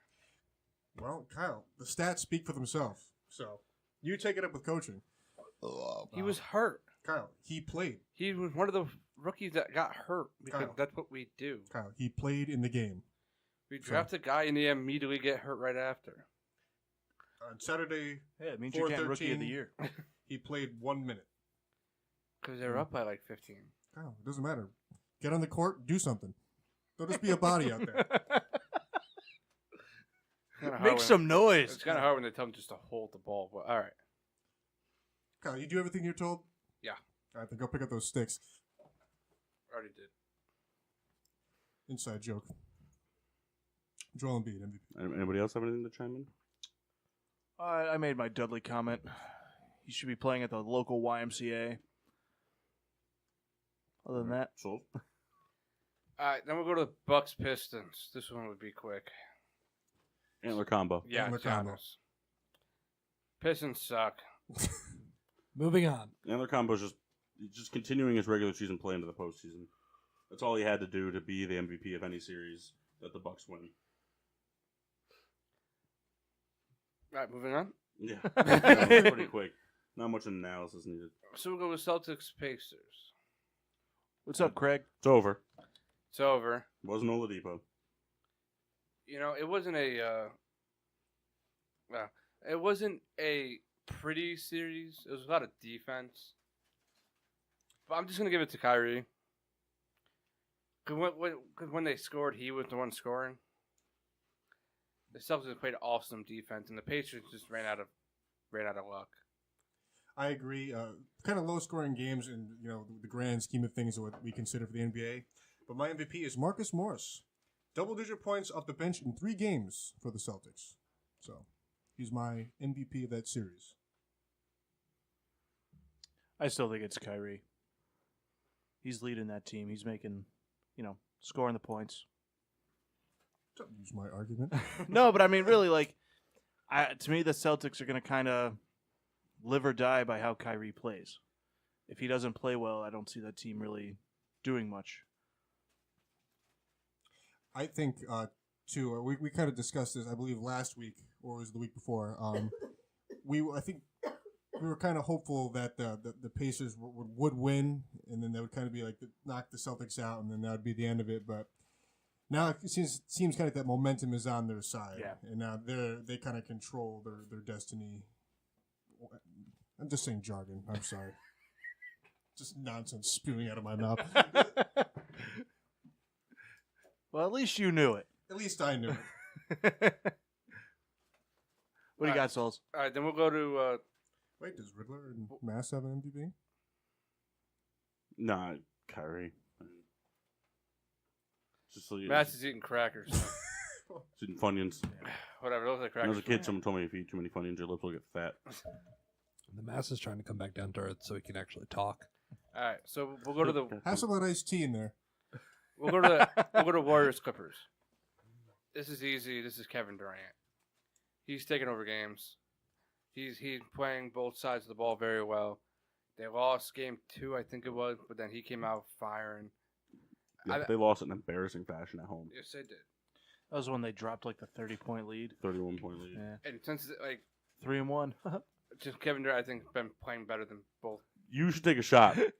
Why? That's a thing for them. You should take a shot. No, come Yes, on. yes. Take one. Stop being. He'll just Listen. never take a shot. He's got no excuse now. We got a purified private stock right there. Just a 3-1 joke. I just think Kevin Durant's been the best all-around player. That was my MVP as well. Pat Bev. I give it to Pat Bev. Pat Bev has, even though Kevin Durant has put up the numbers against him, he's been the elite version of him in this series. He's been in your head. He's gotten under people's skin. He's showcased that he's a top still defensive player. And really, the Clippers as an organization, really, like that whole team should just be the MVP. The fact that they won a game, especially in the way that they won that one game, given the fact that everybody on that team was pretty much given up on within the past 2 years. After they traded Tobias, I thought they were done. And they're showing that they are more than ready to contend next year for the playoffs again. But then we'll go to Utah, Houston. James Harden. Yep. Guy, even when he sucks, they win. Pretty darn good, that fella. He broke an NFL. He broke an NBA playoff Might as record. well have broken an NFL Well, he record. broke an NBA playoff record for starting off a game with most consecutive missed shots. Went 0 for 15 to start the game. Oh, get me in the league. Get me in the league. Have you seen his Finished tape? with 40. Huh? And he finished with 40. Yeah. Is pretty fucking nuts. And the Jazz, there's nobody worth saying because they're just being outplayed on all sides of the ball. Donovan Mitchell can't do it by himself. And yeah, that's pretty much it for that series. Yeah. I mean, Gobert's a great defensive player, but really it's a wash because it's Capella versus Gobert. It's like, oh, I'm going to play great defense. Good. I don't really play offense. Yeah, me either. So we're useless. Let's just stay down here. Hey, you want to fake injuries? Yeah, it's pretty much how it goes. Virgilio's. It's for Virgilio's. Then we'll go to Orlando, Toronto. This is a tough series, man, because I haven't really paid attention to Kyle it. Lowry. Because I don't really care about this series. I just knew Toronto was going to win. Spicy P. Yeah. Spicy P's been playing out of his mind. Yeah, For like you guys all year. don't know, it's Pascal Siakam. That's my MVP. Points leader in 2 games.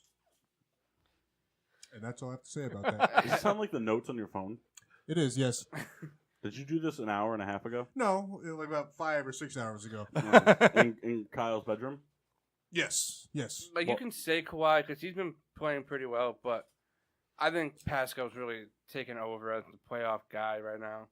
I'm sure it'll change once they play better teams. All right, so what are some teams that are... Oh, hold on, we have one more. Oh, sorry.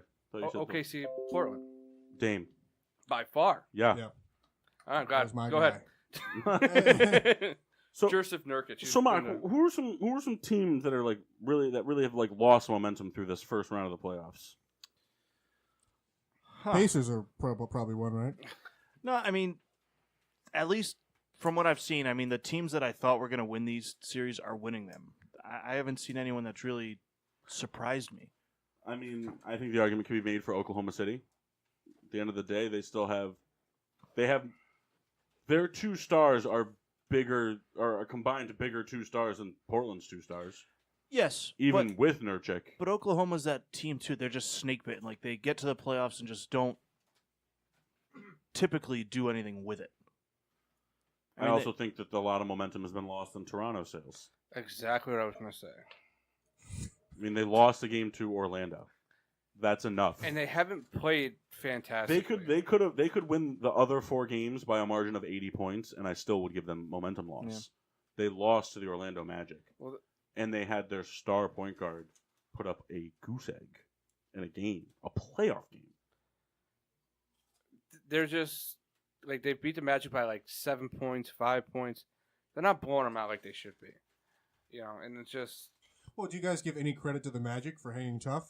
Or is it really that much of I think the Raptors are doing what they do. I think the Raptors are underperforming more than the Magic are overperforming. And I think the Raptors are doing what they do in the playoff. They don't play well. They did that last year. They made it to the second round, and they got fucking swept by the Cavs. They can beat that first team, but when they play a better team, they're in a lot of trouble. Yep. Well, the Cavs weren't a better team. I think the Sixers probably will lose them because they're not a good playoff team yet either.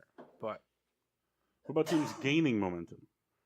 Anybody gaining momentum? So Houston. Milwaukee. Houston. It's hard to argue that a number 1 seed and the best team in the NBA is gaining momentum, but they're fucking doing it.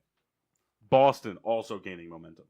Yes, it was an injured Pacers team missing by far and away their best player, but Boston really was scaring their fans and getting shaky as the stretch was coming down. And the Celtics, they should have been a team that should have been contending for that number 2 seed, and they were lucky to have any home advantage at all. And now they're probably gonna go to Milwaukee, which will be a fun series. Yep. But I say Houston because they took care of one of the best defensive teams in basketball. And they showed that they can win games, or not win games, but they can stay in games and compete when their only legitimate big scoring threat isn't performing, which was big, because that was one. It's no question mark as to what Houston's game plan is. It's that we're going to shoot more threes than you, and we're going to outscore you.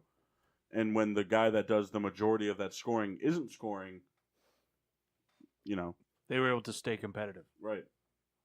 What about individual players that are individual or teams that are surprising or disappointing so far through these playoffs? So I think we could go straight into the Nets series. I think everybody on the Nets except for D'Angelo Russell is a big surprise. I think everybody, like, the team was still good, but I think everybody has stepped up in these playoffs, even though they're down 3-1. Dinwiddie, LeVert, Dudley, these guys. Dudley's an annoying guy. That's what he is. That's the type of player he is. He's an in your head, annoying guy. So many YMCA's. But he has stepped it up. But he stepped it up in the playoffs. And LeVert, like we talked about it earlier, Dinwiddie, like, that whole team has really just escalated their game to, like, the D'Angelo Russell level for the playoffs. They're playing a team that is by far better, but I think that's a surprise. Same thing with the Clippers. I think it's a big surprise for where that team's headed next year. Those teams. Personally, I think Jimmy Butler's been a big, big disappointment. He scored a lot of points in that game 1, but has yet to do anything after that. It's been Embiid, it's been Simmons, even Tobias Harris. Scott. Tobias Harris had a big game. Butler just... Still not sure how Mike Scott's not in jail. Yeah, me neither. We talked about this before. But I think that says a lot about your homegrown stars performing. Butler was the late ad. You have high expectations for him. But Butler was added way before Tobias Harris. Well, with the exception, I'm talking about the Embiid but ever since and Simmons. Butler had that first week where he was really clutch. And ever since then, he hasn't been the Jimmy Butler that we know. All right, so let's step ahead. Let's see into the future for a second. Let's say if he goes out and has a big game and they win because of him, do your feelings change, or do you still hold on to that sentiment? They might change a little bit, but not much. I think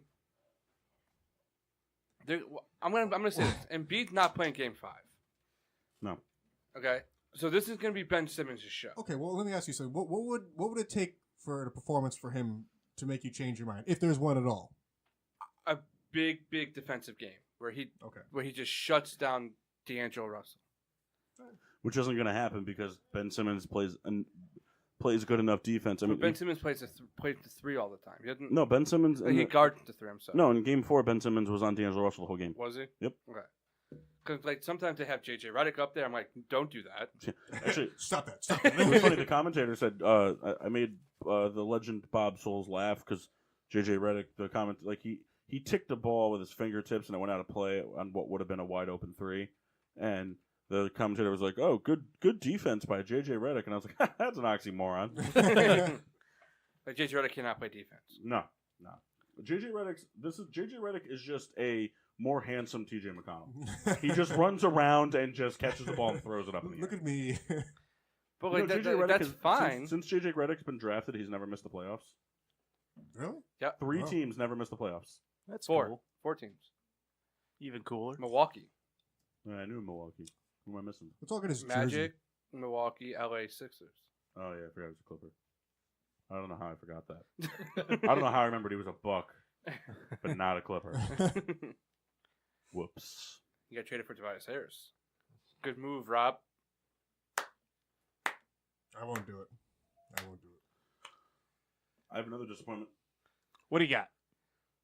I think it's fair to say that, in all honesty, I got nothing. All right. Well, I got a surprise. Donovan Mitchell. I think Yeah. he's been a disappointment. Well, it's Also, not Klay his Thompson's fault. been a disappointment.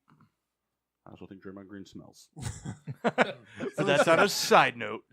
No, it if says right that's- here in my notes. Surprises, disappointments, smelly. Well, my biggest surprise so far is Shai Gilgeous. It does say Alexander. smelly. You say Shinedown was a disappointment? I No. agree with that. Shai Gilgeous Alexander. He's the point guard for the Clippers. He plays extremely well defense, and he does I'm sorry, what? extremely well defense. You can give me a shot, but that's what I'm saying. No, don't give him a shot. I got to drive him home.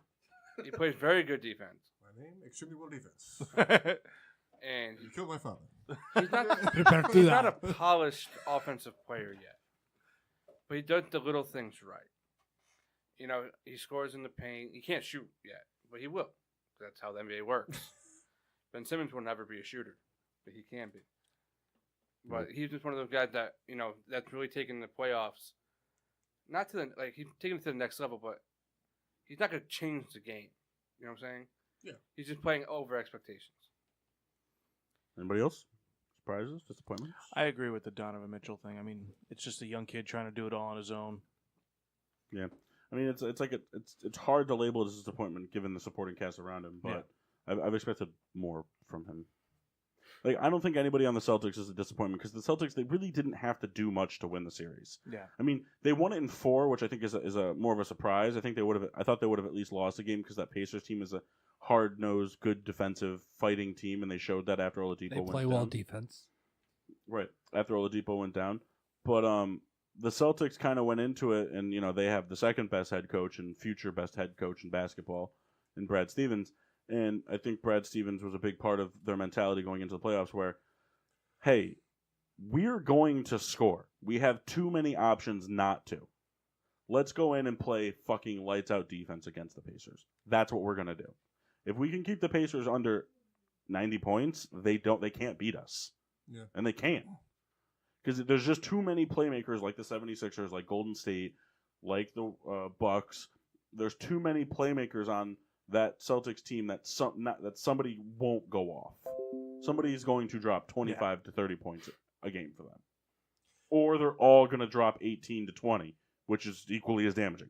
Yeah. So it's just I think they went in with the right mentality, and they're like, we're going to make them miss. We're not going to try to score. We're going to make sure they don't. Quite at the naysayers too. I mean, I actually had doubts. I was hoping they would lose, but Why? Why do you hate the Celtics? I hate all Boston sports. But That's not true. Yes, it's You true. love Tom Brady. Incorrect. That's not. but- Mass has been trying to say a name for a while now. I'm sorry. No. Keep going, and then I'll say Well, it. I was just going to say that though it was a sweep, it was actually probably one of the best series because of the closeness of the scores. You know, So you were saying something you love Tom Brady? incorrect. That's what I heard. We should make him get an I Love Tom Brady tattoo. When I already got Robert Kraft's face on his ass. That's true. And the prostitutes. That's just It's a impressive. collection. I got Miami Vice and then it's Kraft. And Miami Vice. All right, Mass, spit your name. no, Nikola. I'm sorry. Nikola. How do I say it? Jokic. Vucevic. Vucevic. Given that he plays on the Magic, you know. It was so funny when Kyle called him a half a star. It was so funny. I'm sorry. What? Ah, All right, different story. He's got his first All-Star now this year, but his playoff appearance has been lacking. I mean, he did nothing in their win against Toronto. I mean, he's playing against Gasol and Ibaka, so I get he has a little bit of competition to go and against. Spicy P. Playing And more Spicy against Spicy P. And Spicy P. But The thing with Vucevic is that I disagree on the disappointment stage only because Vucevic is A not soft ass big man. okay. Well, he's that. But Vucevic is also he's not the guy you build a team around. Vucevic is more like he belongs more on like a 76ers type of team, like a team where there's options and he can be one of those options But you still instead of being the options. He's not a James Harden. He's like a less impressive Jokic. But you still He's like a expect, nurture. What's up, Eric? you still expect him to do better than 12.5 points a game. No, I don't. No. Well, take that, Mass. I don't have enough knowledge to refute that. Does so. anybody else have anything to weigh in on these NBA playoffs before we move on? I do Souls? not. I think we said. Does what you had as a previous NBA Finals matchup change thus far after seeing how this first round's playing out? No.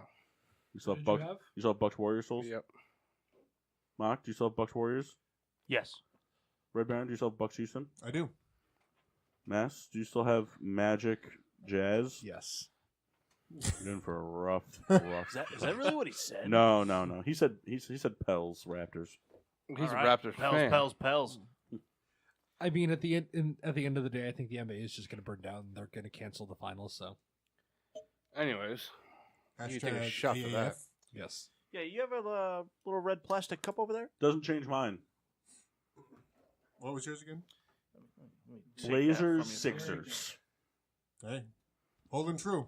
I picked that one because Kyle, he'll be upset for a minute, but once he realizes that if the Sixers do in fact lose, once he realizes that Dame's the guy hoisting the trophy, he'll be like, all right, I'm okay with As it. long as they give Brandon Roy a ring too, No, he deserves one. he doesn't. He should have won one. No, He was good. you fucking suck. You like Brandon Roy. This is Monte Ellis or nothing.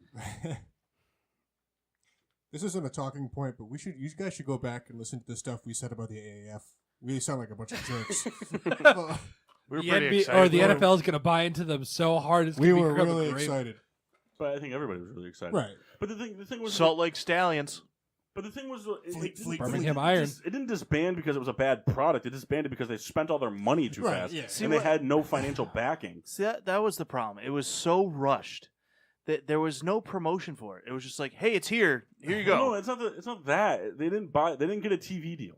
That's what I mean. Like, they didn't take the The XFL's time. already got TV deals. That's what I mean. They're going to stream on the WWE network. Are they really? Probably. Why Probably. wouldn't they? Yeah. But that's what I mean. Like, the XFL is taking, it's already been think they'll a charge year, more. so it's going to be 3 years before they launch. The AAF was just like, Who, the XFL? yes, The XFL's going in next year.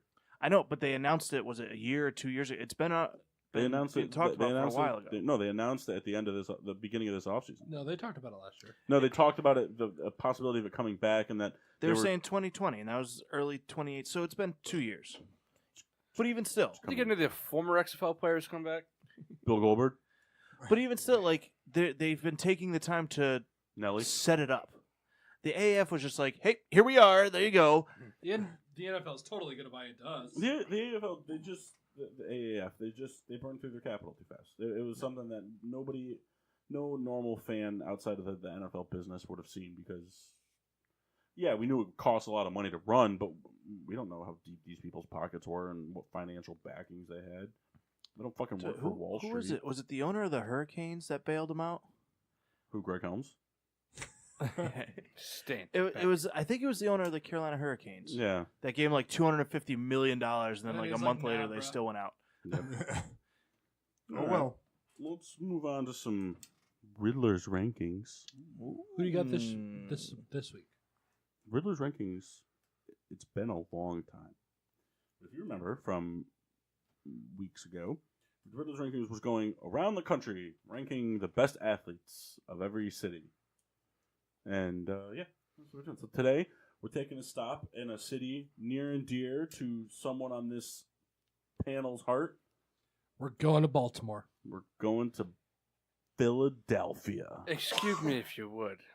Go fuck yourself. Proceed. Excuse me. Number If you one, would. Jordana. Number two, the cheesesteak. Number three, Jordana eating a cheesesteak. Number four, Jordana in a cheesesteak. Number five, a cheesesteak. Jordana's cheesesteak. Dun, dun, dun, dun, dun, dun, dun. Executive producer Dick Wolf. It's leaking Great out rankings. cheese. All right, so Riddler's rankings. So, got a couple honorable mentions. This one we just have to do it in case he's listening, even though I know he's not. Pete Rose, honorable mention. He could be. No, he was way more notable as a Red. No, I mean like he could be listening. Who, Bob? No, he's in bed. Yeah. Yeah. I was talking about Pete Rose. Like He is listening. That's Pete Rose. I met He Pete was our Rose first once. subscriber. Pete Rose is wearing a backwards green hat and sitting to your right. I should be in the Hall of Fame. He should be. Oh, sorry, Pete. So some honorable mentions. Allen Iverson. Moses Malone. Doesn't even crack the list. Wow. Moses Malone. Charles Barkley. Terrible, terrible, terrible. Brian Dawkins. I like where this is heading. Claude Giroux. Gritty. Ben Franklin, aka the Mass. Is Rocky Balboa going to be on this list? Nah, he's not honorable mention though. It's great. Did I say Jimmy Rollins is an honorable mention? Nah. Jimmy Rollins. Okay. All right. Let's break it down. Number 5, Reggie White, defensive end, Philadelphia Eagles. The second all-time in sacks, or is he first? No, he's not first. Second. Second all-time in sacks, right? Yeah. Bruce Smith. Bruce number Smith's one. first, yeah. Number 4, one of the greatest hockey players ever, Bobby Clark. Look up a picture of Bobby Clark, gentlemen. Everyone, I want you to see his smile. There's not a lot of white stuff in that. Number 3, Julius Erving. Dr. J. Mm-hmm. Professor J. Every time I hear Dr. J, I think of Rob Schneider and Grown Ups. Dr. J is still alive. Yeah, but those types of guys. He has no teeth. You know, he's got them. He's just got no front teeth. Right. Chessboard. He's missing all the teeth in between his vampire teeth. Here, there you go. That's the best Yeah. picture. Number 2, Mike Schmidt. And Number 1, Bryce Harper. No, Aaron Nola. Not this year. Pat Neshek, though. No, number 1, the woman-banging, 100-point scoring Wilt the Stilt Chamberlain. Yeah! Steve Carlton. Oh, Not even now. honorable mention. Oh, and Steve Carlton was on. Yeah. It was on there somewhere. He should be. There's a lot of names, Kyle. Fuck off, right, dude? Jesus. I'm happy with that list. I thought it was pretty concise. Fuck Brian Dawkins. This guy sucked. Shouldn't even been in the Hall of Fame. No, Oh, but Terrell notice- Owens also honorable mention. He played like three years there, 3 or 4. LaShawn McCoy, too. Yeah. No McNabb? No love for McNabb? Nah. No Big Dick Nick. I tell you, The guy's fat. I was reading a thing on Reddit today. Philly fans hate McNabb. Oh, it's so great. They hate Players him. hate him too. Because I guess he just like rips on the franchise all Yeah, the but time. you know who else the Philly fans hate? Santa. So it's like, that's what your basis is. Throwing good point. beer bottles at Santa. I don't hate Santa. Philly fans are the worst. You're not an Eagles fan. Mock, though, diehard Eagles fan. Ugh. He loves the Philadelphia Cowboys. Would you rather cheer for the Philadelphia Eagles or the New England Patriots? Eagle, because he drafts him all the time. Mock Yeah, hates no the response. Patriots more than he hates anybody in his division. I don't know. I hate the Cowboys so much. I would love a Cowboys-Patriots Super Bowl. That when that almost happened a few years Nobody would ago, watch it except for those fans. I'd watch it.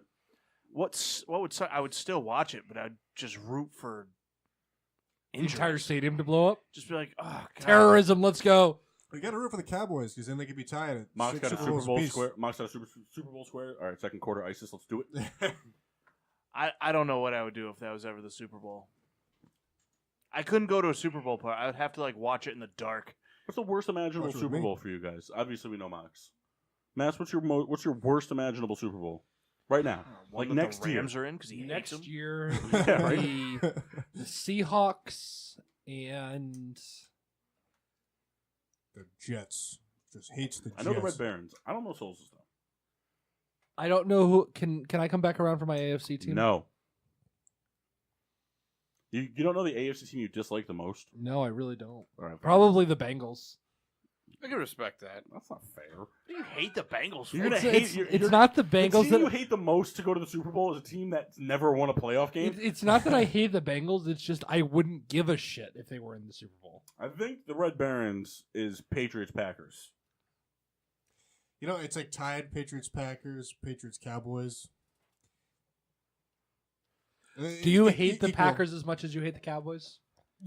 Well, Do you hate the Packers? On a historical note, I hate the Cowboys, but the Packers are just the Patriots of the NFC. Matt, who's your second least favorite NFC team? 49ers? Yeah, probably. All right, so let's just flash back to 2000. We'll make it 49ers Seahawks. All right, there you go. 2000? Were they an NFC team in 2000? Who the Seahawks? No, and it was like the 90s before they swapped. All right, so we'll go back to like 1990. All right, There you go. 49ers Seahawks Super Bowl. perfect. Souls? That could have been a thing then. Yeah, for sure. Cowboys, cool Ravens. choices. Cowboys Ravens? That would just be boring and suck. And I'd root for no one. One thing I'm always curious about is Kyle's not disdain for the Patriots like mine. Because I respect the fuck out of Tom Brady. Well, I don't disrespect him, but You kind of do. You kind of do. I disrespect the whole franchise. You know what's You know why you disrespect Tom Brady? Why Because is you that? just tried to find a way that wasn't mean to say you don't respect Tom Brady. He's like, I respect the fuck out of Tom Brady. And you're like, I don't disrespect him. Why? So you're just like neutral on him? He's a great quarterback. You know, perhaps the greatest of all Suck his time. dick already.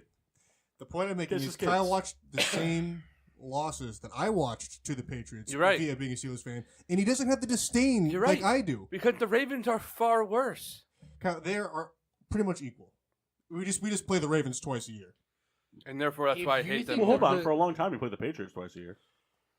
Just lost both When, those games. back when it was the three divisions, got dark times. And No, I'm talking about you played them as the 1 seed matchups, and then you played them in the AFC Championship game. True. This is true. Dick. Usually there's Yeah, like a Dick Vermeil. decisive fumble. Won a ring with the Rams. Super Bowl rings. Yeah, so that's the line. But Texans Packers. I don't like the Texans? Texans. Yeah, I really? fucking hate the Oh, that's Texans. a Why? Really? Because the Texans aren't good. They're not a good football team. But I mean, of all AFC teams, you hate the Texans the most? The youngest of the AFC teams just hates them. Yeah. Well, Dude. considering he's a fan of the oldest team. Yeah, I have a reason. I have a reason, but it's embarrassing. Let's hear it. You don't have to do it. He has to do it. Shut the fuck up. Andre Johnson kicked him in the nuts. Even though it's only a small Hey, what's up, sample size, Nick? The Bears have never beat the Texans. Really? A storied franchise like the Chicago Bears have a goose egg in the win column against a team. How many times Is have it they the faced only off? I don't know, team that probably they like have a what, goose like egg? 4? Probably like But 4 it or 5 doesn't times. matter. Like the Texans, at least one of them, Schwab was under center. So If not him, it was David Carr. Could have been Osweiler. When they play Yeah, last. Brock Osweiler's Osweiler. actually undefeated against the Bears. Is he Osweiler's really? never lost to the Yeah. Bears. He beat them that game in Miami. Thanks. Remember when you guys were handed the NFC Championship game Yeah. against and then you fucking lost in the Super Yeah, I Bowl? Here's some quick salt in the wound. There we are. Yeah. Remember when you guys could have kept Jerome Bettis? Yeah. Thank Goes you. all the way back to. They've played 4 times: 2004, 8, 12, and 16. Fucking suck. Fuck the Bears. Start mashing my team. Yeah, really. Yeah, I'm a diehard fan, but they're just terrible. They're going to lose the Super Bowl. Well, All right, what would be your favorite Super Bowl matchup, not counting your team? Kyle's is going to be Lions-Colts. Yeah. I think mine would be Colts Seahawks. Ew. He's a big Russell Wilson dick rider. But I've always kind of It's liked just because the you want to Seahawks. suck Sierra's dick. We know.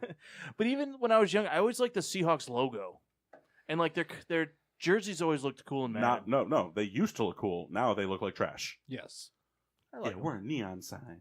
Look at us. The I old like school 'em. jerseys were the best, especially when before the Seahawk went all the way around. yeah. That was the best. The Sean Alexander jerseys, the Joey Galloway jerseys. You kids don't even know who Joey Galloway is. Who's Joey Galloway? Exactly. Oh my God, Mash. I Mr. don't Mock know. doesn't know who Joey Galloway is. I know the name. That was unstoppable in Madden 03. I know what college you went to. Of course Greg you do, Jennings. Kyle. Mass, what's yours? Can I? So since we went back for the Niners Seahawks, can I go No, back 1 no. year? 1 year. Last year. Just last year. It's what, last year's Super Bowl? Yeah. If I no. If So I you could want Patriots Rams again? no. If I Oh. could change it up, I'd love to have seen the Bears play the Chiefs. That would have been a great Super Bowl. So that could be your favorite Super Bowl. Yeah, I don't understand that why we that had can to- happen anytime. He wants that Bears defense against that Chiefs Oh, offense. I understand. Okay. That would have been great. I'm talking about like what's your favorite non-Rams NFC team? I actually like a lot of the NFC teams. You're just terrible, Mass. What's yours? Bills Bears. This guy gets it. Bills Bears in the bowl. That's right. A lot of bees. That'll be blah, blah, blah, blah, blah, blah. Bills. Colts Lions in the can. That's where you'll be watching.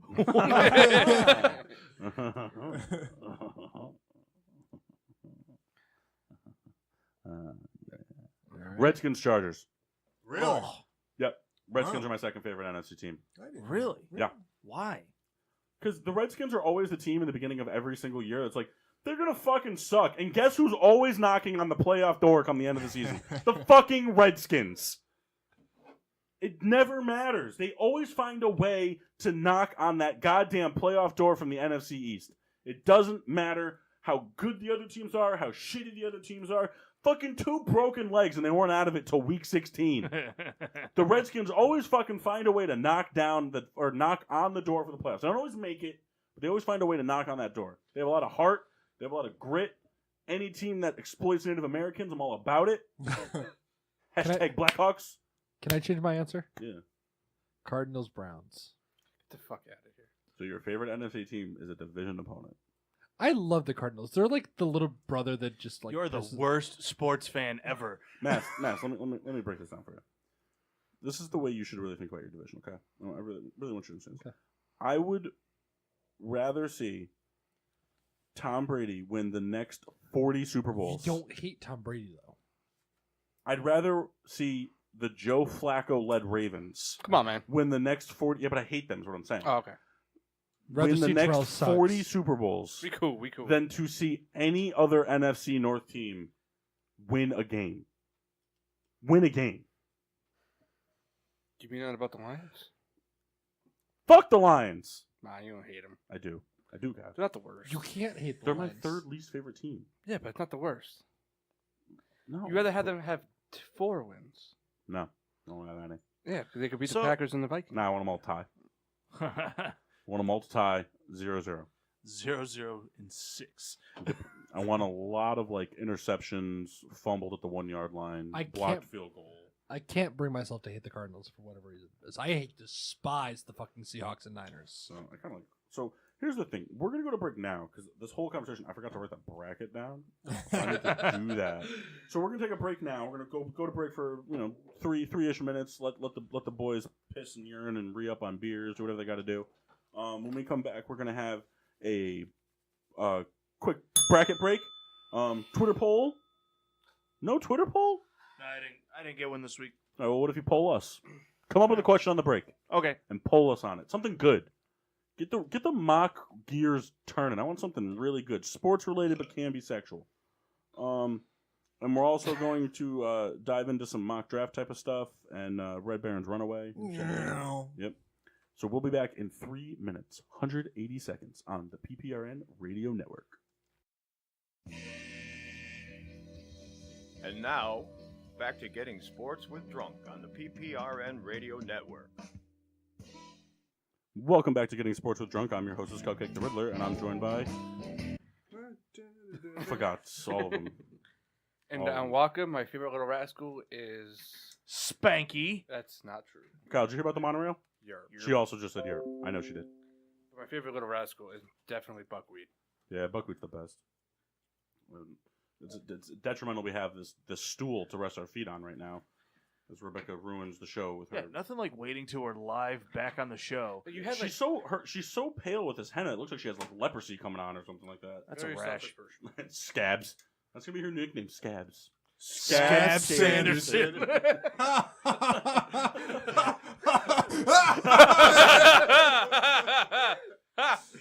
So dumb. We're back in the final hour. Getting Sports with Drunk on the PPRN Radio Network, and We have fun here. it's time for a bracket break. Ooh. Mock's favorite. Yeah. You like these, don't you? I do. I like these a lot. All right, so today's bracket is Bricado. I can't wait till I can pick a region.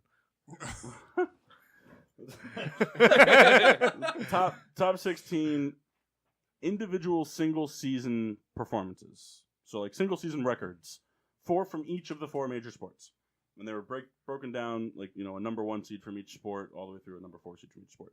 So Maxine, since you're so excited, would you like to pick a quadrant? We don't have regions today. We have quadrants. Okay. So you can either go top left, top right, bottom left, bottom right. I don't get to pick the sport. No, they're not by sport. Oh, So okay. each sport has a 1 seed, and I each gotcha. sport has a 2 and a 3 and a 4. I gotcha. So all 4 sports are offered in each quadrant. So if you'd like, I can give you which quadrant number 1 seed sports are. Top right. Top right? Okay. All right. So we have the where's my marker? So we have the number what? Like a marker thing? No, I want to ask Kyle, what kind of football fan would go see a movie instead of watching the draft? So Bob was harping on that before I left. He's like, make sure you bring that up on the air.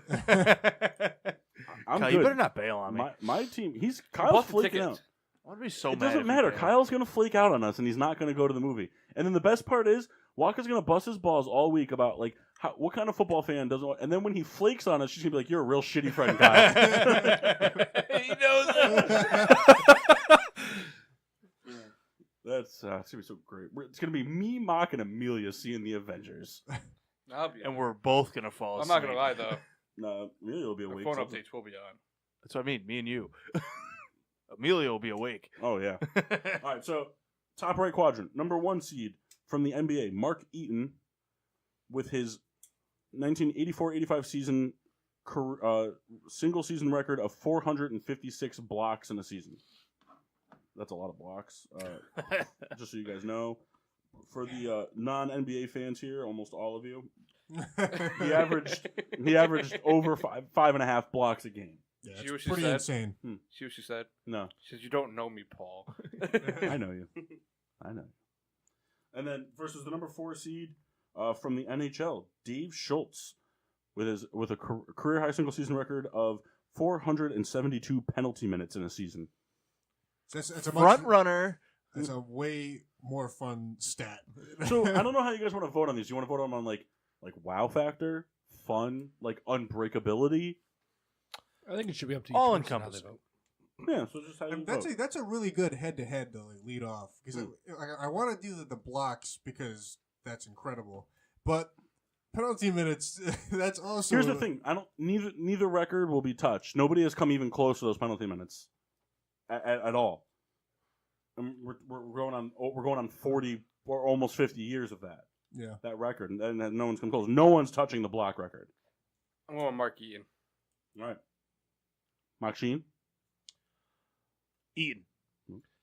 Penalty minutes is just too funny for me to pass up. I gotta go with the penalty minutes. I gotta go with blocks. Oh, Sorry. I'm very impressed by.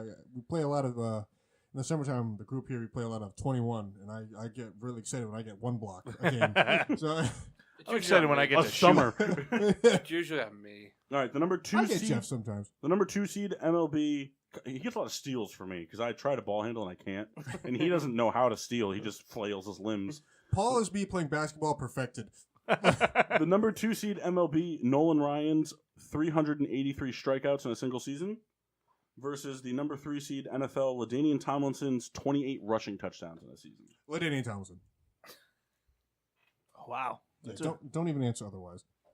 Kyle? Nolan Ryan. Oh my god. I think mine's Nolan Ryan. You tell me Nolan Ryan's again, please. 383 strikeouts in a single season versus 28 rushing touchdowns in a single season. 28 rushing touchdowns. I'm gonna go with LaDainian Tomlinson. I'm also going to go with Nolan Ryan. You guys are the worst. But here, you got to figure. Yes, I understand, and I acknowledge the fact of it's an insane amount of strikeouts, and Nolan Ryan obviously no schmuck. Unless Well, we maybe see kind a of a schmuck. huge change in football philosophy moving forward, I don't think we'll ever see that stat again. And I'm grateful. It'll because, change back. I hope The NFL so. will go. The NFL. I at one point, certainly hope so. the But I'll NFL be at one waiting. point was more pass happy than rush happy. It's just it didn't have the receiving stars it does now. Eventually, what's going to happen is there's the big receiving stars. There's not going to be as many as there are right now, and there's going to be running backs that are going to get underutilized that are going to become big. I mean, look at it right now. You got Barkley, Elliott, the guy from the Bengals there, Mixon. Howard is no slouch when he's utilized correctly. What's up, Ryan? But like McCoy still has gas in his tank. You know, all these guys. Bell. You know, you can't say Bell's going to be a bust. You know, Connor though. I mean, there's a lot of players out there. I certainly hope so. I'd like moving to on. see the Moving stat. on. Red Baron. Come on, Pick a bracket. LT sucks. Get not over it. incorrect. What was that quadrant before? He picked upper right. Bottom left. All right, bottom left. All right. We have the number 1 seed NFL Eric Dickerson's rushing yards in a season, 2105, versus the number 4 seed MLB Ichiro Suzuki's 262 hits in a single season. Ichiro. Ichiro. Ichiro. You guys are all wrong. Dickerson's record was almost broken already. Dickerson's record was almost broken several times and still hasn't been broken by running backs better than him. Ichiro's record is still new. D. Gordon could break that record. And I'm just saying, D. Gordon can break that record. Absolutely. And other players down the stretch will be able to break that record for hits. A fast, good hitting. Think, if Billy Hamilton could hit like Jose Altuve, would he break that record? Yeah, but he can't. But that's not what I'm saying, though. But you get a guy who can hit the ball, who's fast, he'll be able to break that record. How many times have we seen somebody on the watch, week 15, this guy's getting close to Eric Dickerson's record? Nobody ever does it. You're right. But also 262, especially with that baseball played today, where it's a power hitting league. But people have come close since 2004. Yeah, but just recently it's changed over to just home runs. Yeah, not just recently. You don't even watch baseball. 3 or 4 Number years. 2 seed, NHL Paul Kofi's goals by a defenseman in a season, 48.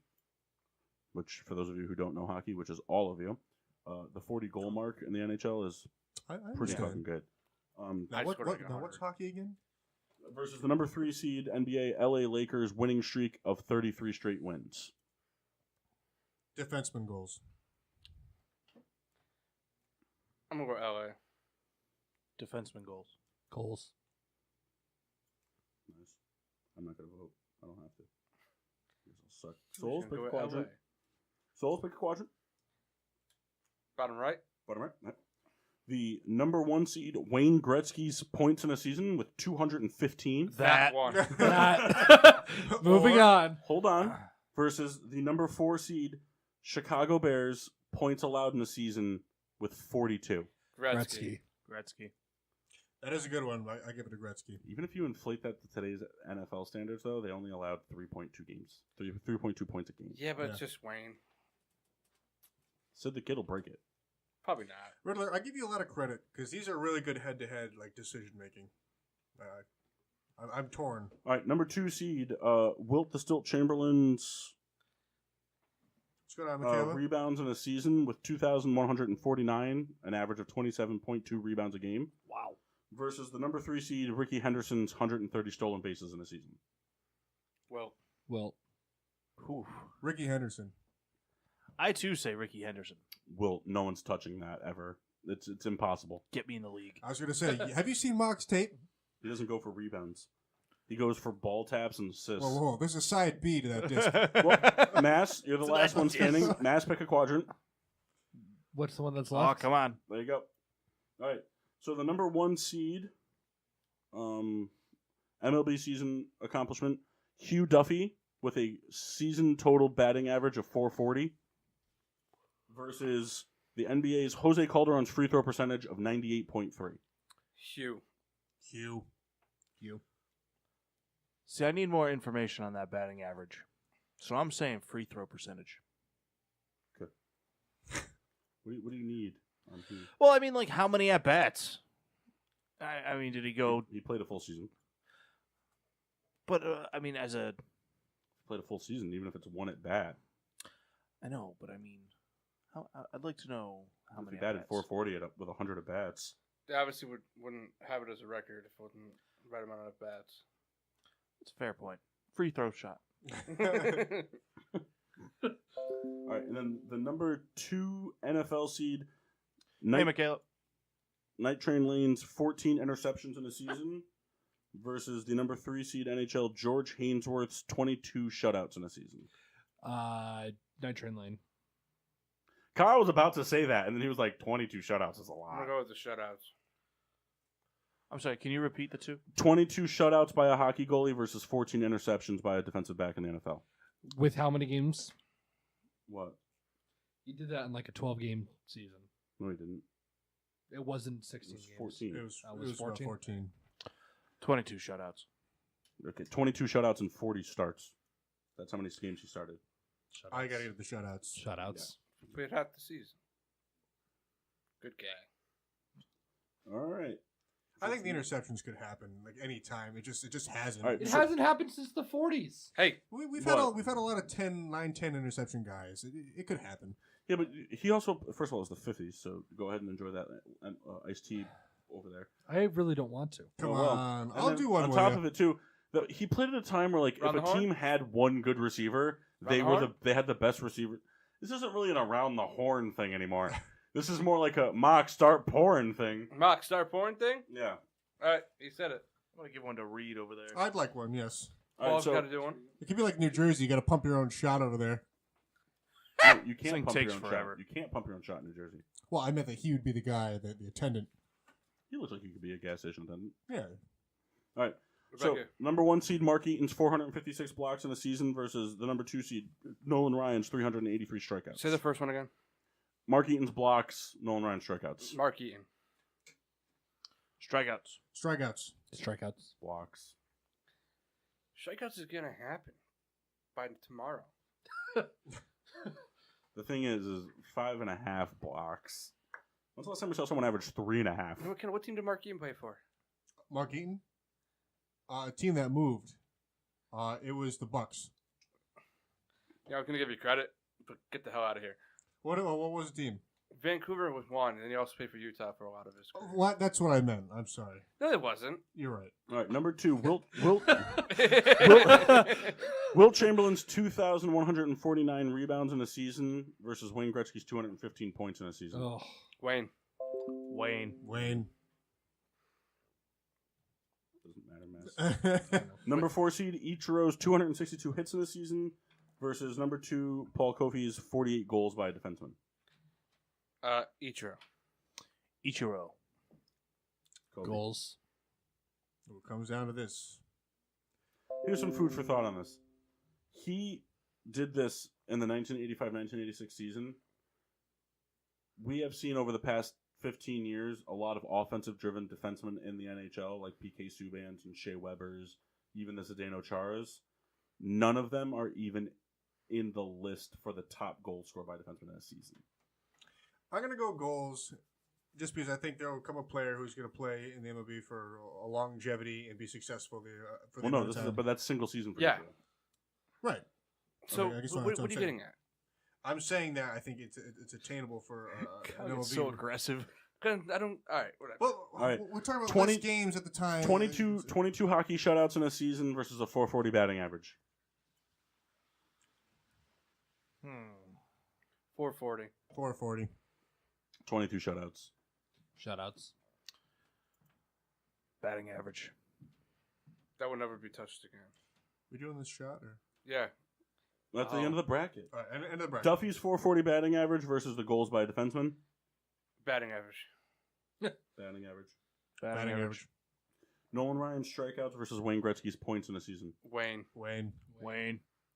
Newton. Wayne versus all right, so points in a season by Wayne versus batting average. Wayne. Wayne. Wayne. Wayne. Wayne This just wins goes to all. show you even more how Wayne Gretzky will always be the GOAT. Guys don't even fucking know hockey. And Still wins. more baseball fans here, and fucking love Wayne. break. Here we go. Shoot it. To Wayne.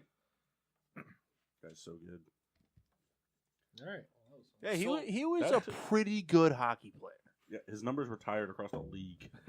Soul broke Is all it his really? records, though. Yeah, nobody can wear 99. That's awesome. It's a pretty awesome number too. Did you know that Wayne Gretzky also? Fun fact about Wayne Gretzky. So Wayne Gretzky always played with part of his jersey untucked, out of his shorts. It wasn't because that was his style of play. It was because he had one leg a little longer than the other, and so his jerseys he had a custom made that way, so the other one always came untucked. Didn't know that. Machine, do you have a GSWD poll? Oh shit. You didn't come up with a question, you piece of shit. All right, so Who's getting drafted number 1 overall this year's NFL draft? no, we're gonna do something really fun here. We're gonna do something off the beaten path here. I want Mock to do something with this Twitter poll, or actually, you know what we'll do? Mock, we'll save your thing for the end, so you have time. All right. Is Red Baron's Runaway ready? It's ready. So why don't you introduce us to Red Barons? Well, I'll introduce Red Barons Runaway. We'll go from there. So Red Barons Runaway was a topic that the Baus Souls over there came up with myself as well. And it is a new Red Baron segment. You're the only one that's not had a segment on the show. And very clever name, too, by the way. Well, you're a famous aviation pilot. I like to think that you're the Snoopy Red Baron instead of the actual. Yeah. Or the Scooby-Doo one. Or the guy in your freezer. Yeah, but not the war guy. You're either gonna be Snoopy or pizza. Yeah. And you could be both. But so today's is gonna be geared towards the MLB. Yep. And so Red Barons Runaway is going to be MLB players taking off or landing. So you're taking off are players getting hot, and your landings are players that have cooled down since the start of the season. So Red Baron, take us away. So today I have a group here of players who are gaining altitude, as it were. And I kind of put a combination. Someone put the pump over there. Since the season is somewhat young, I kind of combined players where they are right now and players who had a pretty good week. The first guy on the list is from the Milwaukee Brewers, and it's Christian Yelich. He leads the entire league in home runs. Guy's never going to win an MVP. with 13 home runs as well as 31 RBIs.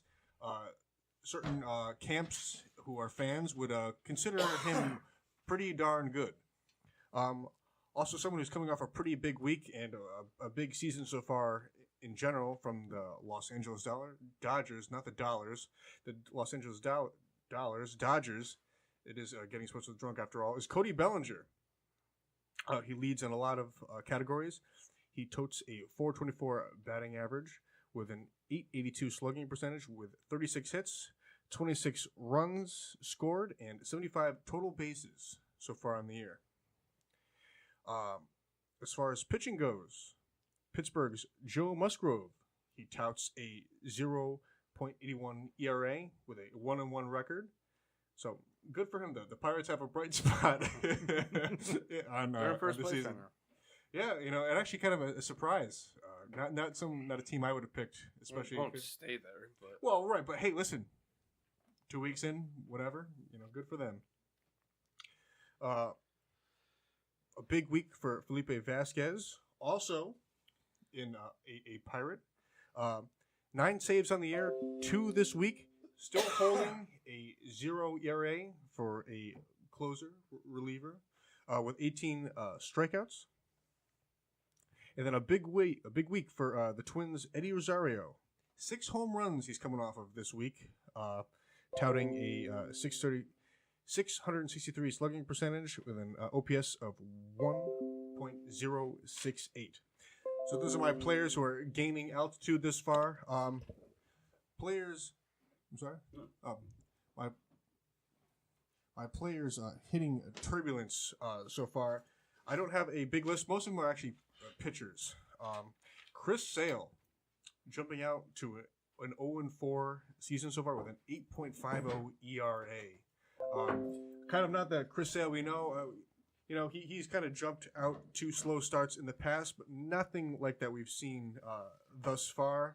I personally, I think he'll turn it around, but this is kind of surprising. I hope that it's not kind of what we're looking at moving forward. But there is some concern to be had for him.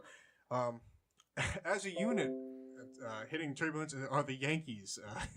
Fortunately, injury, it can plague a team, and it's no fault of the team. Injuries happen.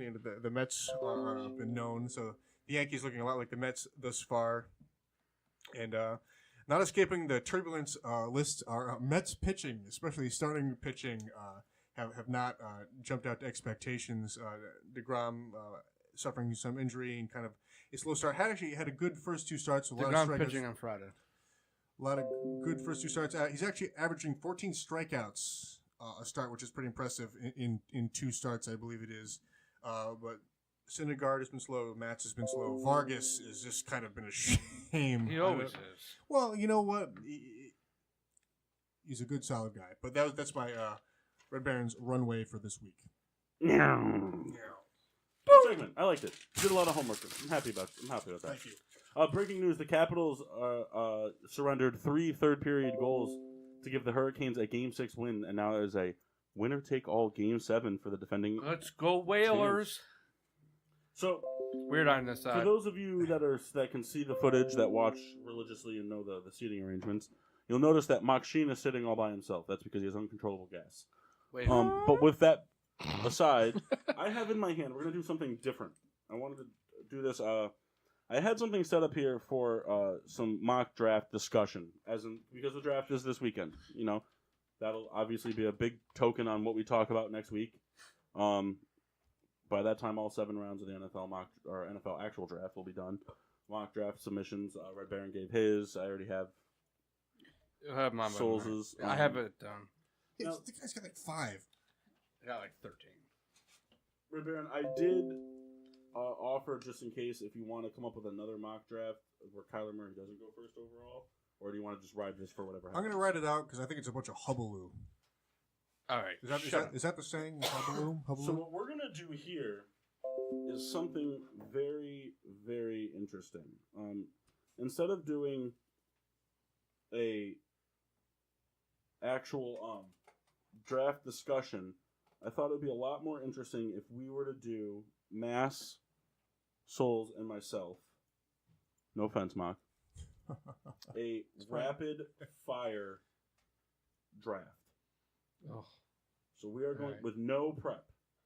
I didn't do any prep either, so No prep, no sound effects like last week. Can I at least pull up my big board? nope.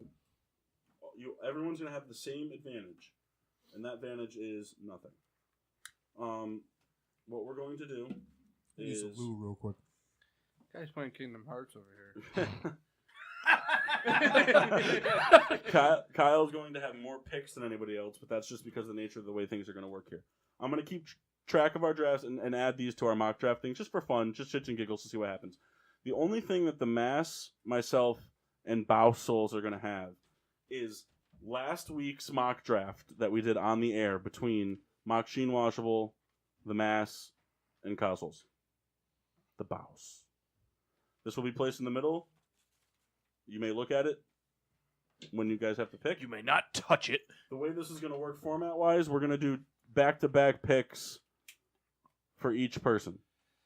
Kyle will lead off with back-to-back picks, then the Mass will pick back-to-back, then I will pick back-to-back, and then it restarts. Kyle, Mass, Paul. Back-to-back picks. So there'll be 4 people picking in between yourself. No trades.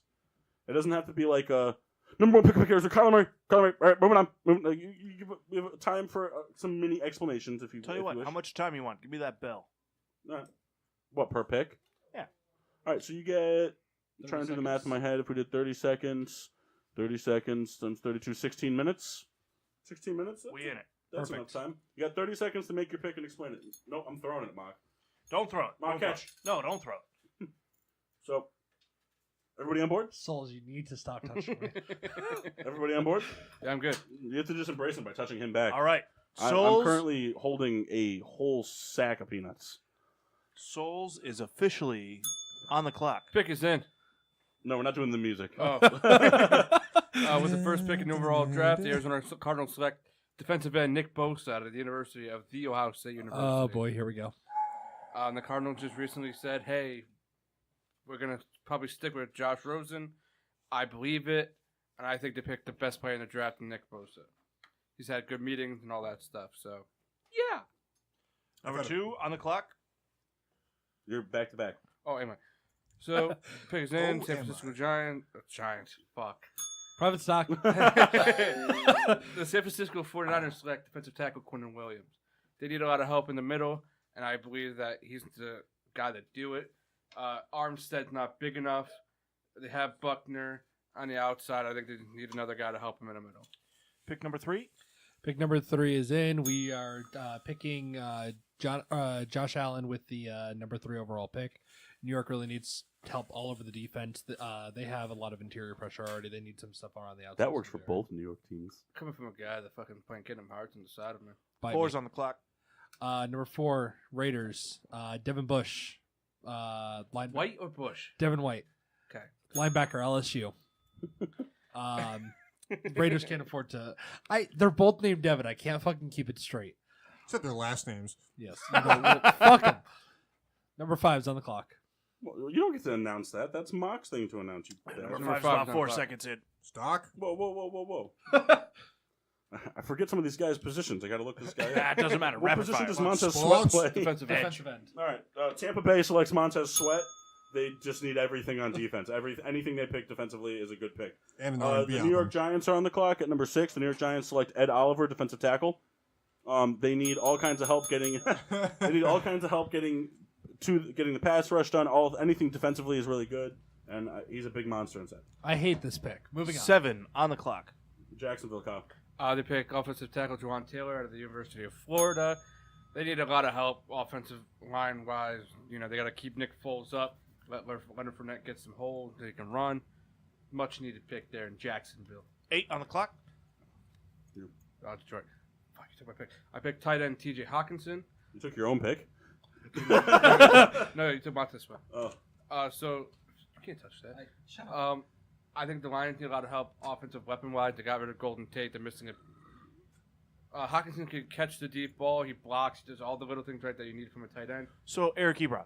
No, he's more of a Heath Miller. Remember, you got a microphone there. Yeah, fuck you. It's radio. Anyway, I think that's the perfect fit for Detroit. They need him. They need another weapon. They need a blocker. He fits all. 9 those on the things. clock. Buffalo Bills, Mass. Buffalo Bills select Jonah Williams, offensive tackle out of Alabama. Number 10 is on the clock. Denver. Denver selects. You're not going to give any reasoning. All right. They need to protect their young quarterback. Okay. He's the best tackle in the draft. All I needed to hear. Number 10. Who's Denver Broncos. Not Drew Lock. Dwayne Haskins. Not Dwayne Will Haskins. Greer. Not Will Greer. Daniel Jones. Daniel Jones. Quarterback. Wow, this one's already wrong. This draft is all over the place. Cincinnati Bengals are on the clock. Cincinnati Bengals say quarterback Dwayne Haskins. The boy. They need to find the replacement for Andy Dalton. They've proven that he's not the future there, especially with the exit of Marvin Lewis. They need to start the rebuild now while they have the option at a franchise quarterback. 12 is on. All right. Oh man, this one's fucking tough. The Green Bay Packers select Cody Ford. It's an offensive lineman, right? Yeah. Yeah, that's what I thought. Okay, so I'm trying to remember. They need anything to protect Aaron Rodgers at this point in time. Yeah. He needs to be healthy. If he's not playing football, the Packers stand no chance. On the clock. The 13th pick is the Miami Dolphins. I personally think they're going to take defensive end Brian Burns out of Florida State. I'm all right with that. The Dolphins love taking guy from Florida. They're from Florida. Oh, thanks, Kyle. You got a freaking cartographer. They don't really know what the fuck they want to do, so I think they just take. Anything they pick is a good pick. Yeah. Then we got Atlanta. Oh boy. Oh, no.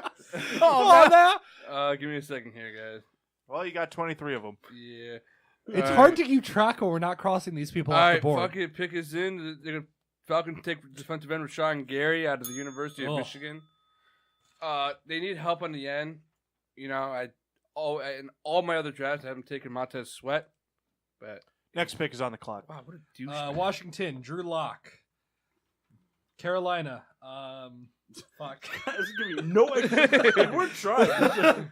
Washington needs a quarterback. Alex Smith is not going to Hey, be. they just signed a guy from the AAF like 10 minutes They ago. also have Case Keenum. Yeah. You're right. Case Keenum's leading him to And the promised Josh land. Johnson. Also, your next pick is on the clock. All right. Well, who do I have? Carolina. 13 seconds left. DK Metcalf. All right, Carolina needs a big body on the outside. That's a perfect target for Cam Newton. They tried that like 5 years ago and didn't work. Yeah, there you go. All right, the New York Giants are on the clock. The New York Giants select quarterback Will Greer. Will Greer is going to be the best quarterback out of this draft. I haven't heard his name. That's what I'm saying.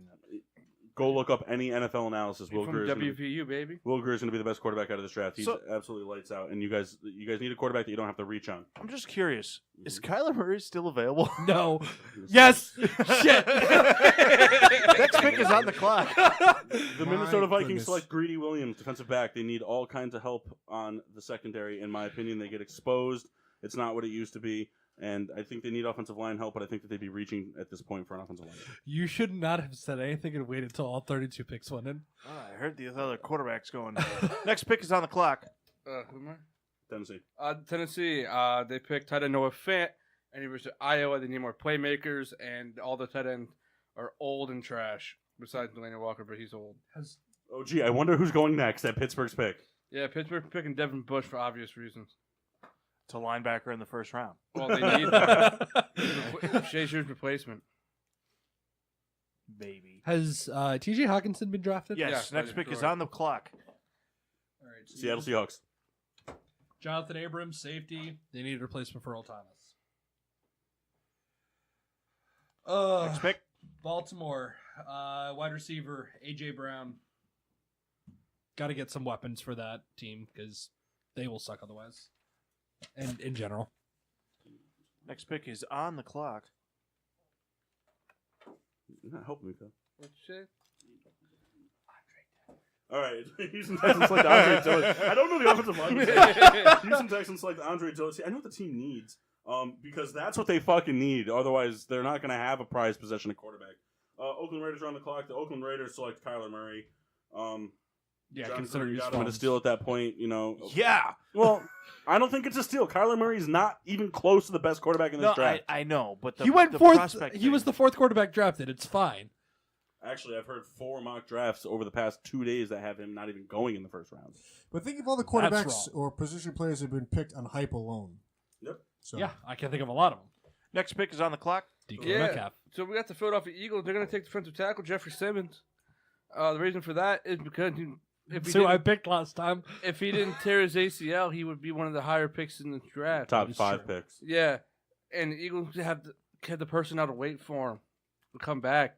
Your next pick is on the clock. Yeah, Indianapolis selects Running back Le'Veon Bell. no. who entered back into the draft by popular demand. Ooh, dead air. No. Gross. No, I can't remember. But the Indianapolis Colts select cornerback Byron Murphy. There you go. He's the best corner in the draft. I don't know if he caught it. That But he is wanted not to do true. like an Irish accent real Yeah, bad. what but is he he held back. doing? Little Byron. He's rushing me. Why are you rushing me? A couple shillelaghs, as he would say. You're on the clock. Running back for Alabama. Josh Jacobs. For what team? For Oakland. Oakland's up next. Brandon Jacobs, he selected. What a fucking draft it just had. Jesus. Seriously, Raiders, that would go take it down as all. one of the best drafts in recent memory. Next pick. LA Chargers. Chargers. Oh, fucking hell. I don't even know at this point. Who's been selected? Nope.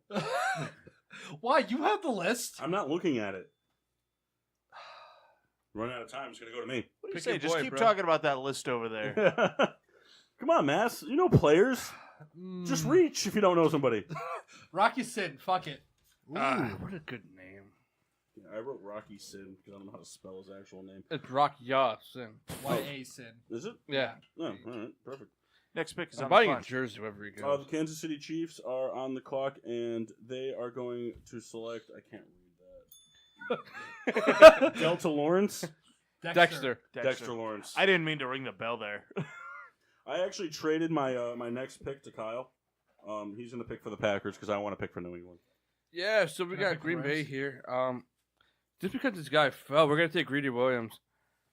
Why Greedy not? Williams has already been selected. No, I he thought. hasn't. Has he not? Yeah, Greedy Williams was picked by Minnesota. Yeah, that's why. When I did didn't this pick. happen? When I picked for Then pour it. Minnesota.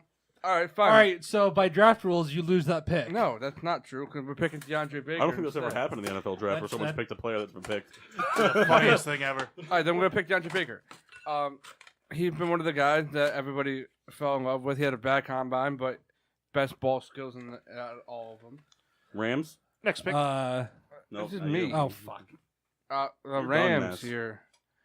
I'm going to agree with this pick. We're going to take center Garrett There Bradbury you because we're old on that Senator line. Bill Radley. Shut up over there. That was a novel joke for Shut you. up, Kendall. For you, I'm talking. smart All right, I'm the New England souls. Patriots. Hey, I'm not done. Next pick is on the clock. Let's put on the clock. Oh. Hurry up. Make it quick. I'll give you some of my time. We're Go old. and pick Take it. All that right. souls Hurry in. up. We're old. I'm just saying we're All old. right, New England Patriots are on the clock. Since all the quarterbacks that we wanted are gone, we're going to go ahead and take tight end Irv Smith. We need somebody to replace Rob Gronkowski. That's the first round of the NFL draft, everybody. Hope All you right, tune in round on 2 Thursday. starting now. All right, go. Fuck. All right, first pick, the Arizona Cardinals select Elton Jenkins, center out of some college. Texas San A&M. Francisco trades their pick for all the rest of the picks. So there you go. That was the rapid fire. Boy, we forgot about Kyler Murray. I didn't. Like if I was, I absolutely if forgot I could about Kyle redo Murray. this, the Dolphins would be taking that guy. That's what, I'm listening to these picks and I was like, was Alright. Kyler taken? You got 5 minutes. Do it again. All right, let's go. Round 1. Arizona Cardinals select. So Kyler Murray, it's over. Abreu hit 5 RBIs tonight. Did you really? Yeah, They played the Orioles. Oh, all right. Can we go back and let me pick Kyler Murray at 13? No, can we Here's start the thing, over? Here's the thing. Realistically, though, I have seen a lot of mock drafts that have Kyler Murray, if he's not taken number 1, falling a good distance. Because Kyler Murray is only being considered as the number 1 pick because of Kingsbury and the Arizona Cardinals. I disagreed. I will take 3 shots if he falls out of the top 5. Write it down. I don't think he gets past 4, to be honest. I won't bet shots on it because I'm probably wrong, but I don't think he I gets would past 4. no. If he's not drafted number 1 overall, I don't think Oakland takes him at 4. I don't think he. I think somebody else will trade up for him though. They can't afford to take him at 4. They need too much on defense. San Francisco doesn't need him. This is a defense-heavy draft, though. They can afford to do that. No, they can't. They cannot. You're going to tell me that Kyler Murray is worth more than Quinnen Williams, Josh Allen, or Nick Bosa? I'm more happy that Devin Bush fell to me. I don't think that any of those players will be available at number 4 if Kyler Murray is sitting there. But I'm just saying, okay, so fine. Even Devin White, Montez Sweat, Ed Oliver. You think Kyler Murray's worth more than those players? Not Devin White. It's Devin White. Yeah, not Devin Bush, you dick.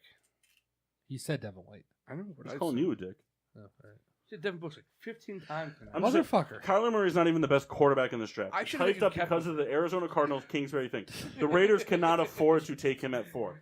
The only option, if the Cardinals keep their pick at number 1 and do not draft Kyler Murray, the only option for him to go top 5 is if the Jets give their pick up to Miami or Cincinnati. Which will happen. Miami doesn't. I don't think Miami has the capital to do it. Miami needs to jump up 8 spots. That's a lot of draft capital for a team that needs a lot of things. But the big thing is, Josh Jacobs is probably going for it. 'Cause that's what the Raiders do. Yeah. I've seen a lot of mock drafts where Kyler Murray falls out of the top 20. I'll take 3 shots if he falls outside of the top 5. It was 5 earlier. Well, hold on. Like It's a got to minute be. ago. It's got to be 3 shots. I'll bet with Massey. I'll do 3. We'll bet the 3 shots if Kyler Murray falls out of the top 5 if he doesn't go number 1 overall. Fair. Because that's like obviously the big assumption at this point in time is that he's going to go number 1 overall. So if he's not number 1, if he's not number 1, if Arizona doesn't draft him, or if a team doesn't trade to number 1 to draft him, if Arizona holds their pick and drafts a defensive player, I say that Kyler Murray falls out of the top 5. All right, it's documented. Somebody gonna write it down, It'll be on the fucking podcast. but no one ever checks it. that's true. I mean, as of us. Rita. I think Record that. we went through that pretty quick. Because right now I'm looking at like my little itinerary here. We have a Mox poll, and then we're kind of like done. So let's banter after Mox getting first drunk poll. Well, I mean, here's the question I'm going to pose to you guys. I know one guy's really hyped about this MLB player coming Bryce up. Harper was just ejected in the 4th inning. Yeah, went after a umpire. Is that what happened? Yeah, Popped up on your he phone. like went to attack an umpire. That's awesome. Phil Stern needs to be held back from umpire after getting tossed. I'm wondering what the fuck happened. 'Cause he We wasn't have playing. Vlad Guerrero Jr. making his debut soon. I do think that he wears an extra large in women's panties. So, I mean, just us sitting at the table here. I mean, and people on Facebook chime in, but do we think he has a major impact this season? Yeah.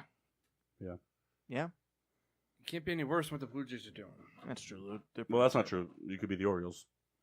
Orioles not even playing that bad. They got people at the White Sox 12-3. But I mean, I guess I'm saying more individually. Losing to the White Sox isn't bad. Sorry, not to interrupt you, Mark. Losing to the White Sox isn't bad, but only scoring 2 runs against that pitching staff is bad. Fair. Who pitched? It doesn't matter. Eventually, Rodon has to come out. I think he makes immediate impact because, bless you, because Jay Fry. For a lot of people, considered him, he was held back longer than perhaps he should have. Well, it's for that extra year. Well, control. but there's people like, he's hitting this well, he's killing it. Why isn't he up now? And it's like, well, we want to really shore up, those kind of, intangible skills. And I think that's definitely been refined. So I think he's been ready to go for a lot longer than, he's been prepped for. So I think, moving forward, it's going to be just like dynamite. I'll be disappointed if he doesn't live up to the hype. I don't think that's. I think more the reason is because it gives him a presence in that lineup where you can't pitch to him. Because right now in that Blue Jays lineup, who are you afraid to pitch to? But you think he gets that respect right out of the gate? Yeah, because who do the Blue Jays have? Who are you afraid of in that lineup? But I understand the point you're making. But what I'm saying is his debut game, he has that respect. They're going to pitch to him a lot different. They're going to throw him breaking balls and all that stuff.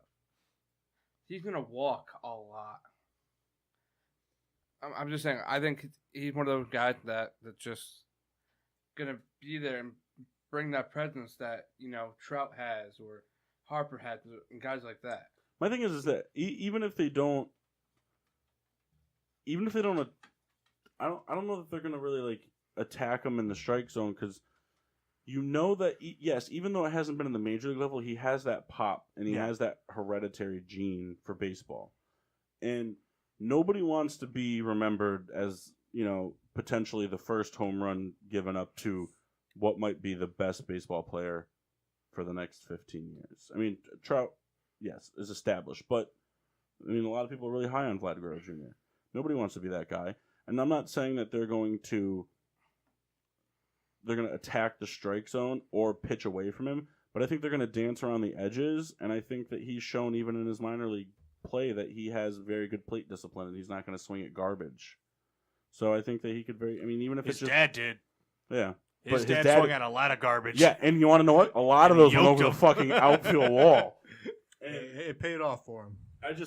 Even if he gets on base from walks, it's an impact for the team. The other side of it is like they're hurting without Kevin Pillar is really what this is about. The other side of it is, every highlight I see of this is just him hitting. What is he defensively? I don't know. I think he's an average third baseman defensively. He's a third baseman, right? Yep. He's an average third baseman. I don't think he's going to be, maybe down the line could have some Gold Glove potential. Might not reach it, but have Gold Glove potential. But I don't think he's going to be like an Arenado, or even what people are thinking Moncada might be. Because the thing is that his offensive presence is so important that's what people are focusing on. Yeah. You're not going to see the plays that they're putting on the third because they're so focused on hitting the home run over the building plus he also has the benefit of, if he's not that good defensively, he could DH. There's a nice little unfielding hitting spot. That's what I mean. Like, is he someone that we think is just going to end up being a career DH? No. Well, especially while he's young, because you know what, it's a type of thing. I think they'll be willing to take the woes at third base if there are first couple season struggles, because you're gonna need him to be able to be at least an okay caliber third baseman for when you have interleague play, or if for injuries and you can't afford to put him in the DH spot. I think he'll be fine, because you're gonna know, and I'm just gonna call it a blanket statement. Like, in 3 to 5 years, if he's not cutting it as a position player, then hey. He's still an incredible bat. Let's just, he's a DH guy. And, that's not a problem, because that's how the league works. I agree. So, Souls, you're yawning. How about I have a shot? Better than last week. Better than well. Past last 5 weeks. You gonna throw up? Not at all. I'm gonna go to bed though when I get home. Right. No, you're not. You're gonna watch this Phillies game. It won't be over. It's going to go to extras. I hope so. I hope so. They're down 3-1. Actually, I didn't even know the score. How about that? I just told you what it was. It was 3-1? I thought it was just, You're lucky you that got was us hurt, the count. Bro. You got us hurt. Lamass showed me a tweet saying that the Raiders are potentially looking at drafting Haskins 4th overall. Gross. I'm pretty terrified that the Giants are going to trade up for Kyler Murray. I don't want that. Giants aren't going to move anywhere. The Giants are going to draft the defensive player at 6. I think they go defense at 6, quarterback at 17. I think if you guys, regardless of what happens the rest of the draft for every other team, I honestly believe if you guys get Ed Oliver at 6, which is very possible. Yep. And Will Grier at 17, I think 5 years from now, you guys will be looked at as having one of the best drafts in NFL history. Will Grier. So if you listen to like NFL Sirius Radio, I don't know if you have Sirius, but if you they have like the morning show with people like Charlie Weiss is on there, longtime Patriots guy, Tommy Brady, guy who brought Tommy Brady into the Patriots organization, not single handedly, but helped that whole era of the great guy. Pat Kerwin and Jim Miller, the two guys that do the great NFL analysis. I love Jim and Pat. They don't miss anything. All these guys talking about Will Grier being an absolute slept-on guy that could very easily be the best quarterback in this draft. It's just, there's no team that's set on Will Grier. Like the Cardinals are being reported to be set on Kyler Murray. Like the Broncos are being set on Drew Lock. Like there's those reports of those teams being set on those guys. Whereas Will Grier's going to be like, who's going to be the team that wants to take that chance in the first round? He could fall in the second round. You might be able to get him. He anybody drafting him in the first round could be considered a reach.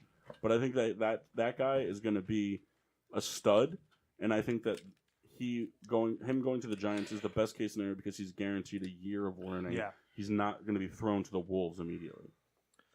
I mean, for me, I think if the Giants draft because I'm still not convinced they draft a quarterback in the first round this year.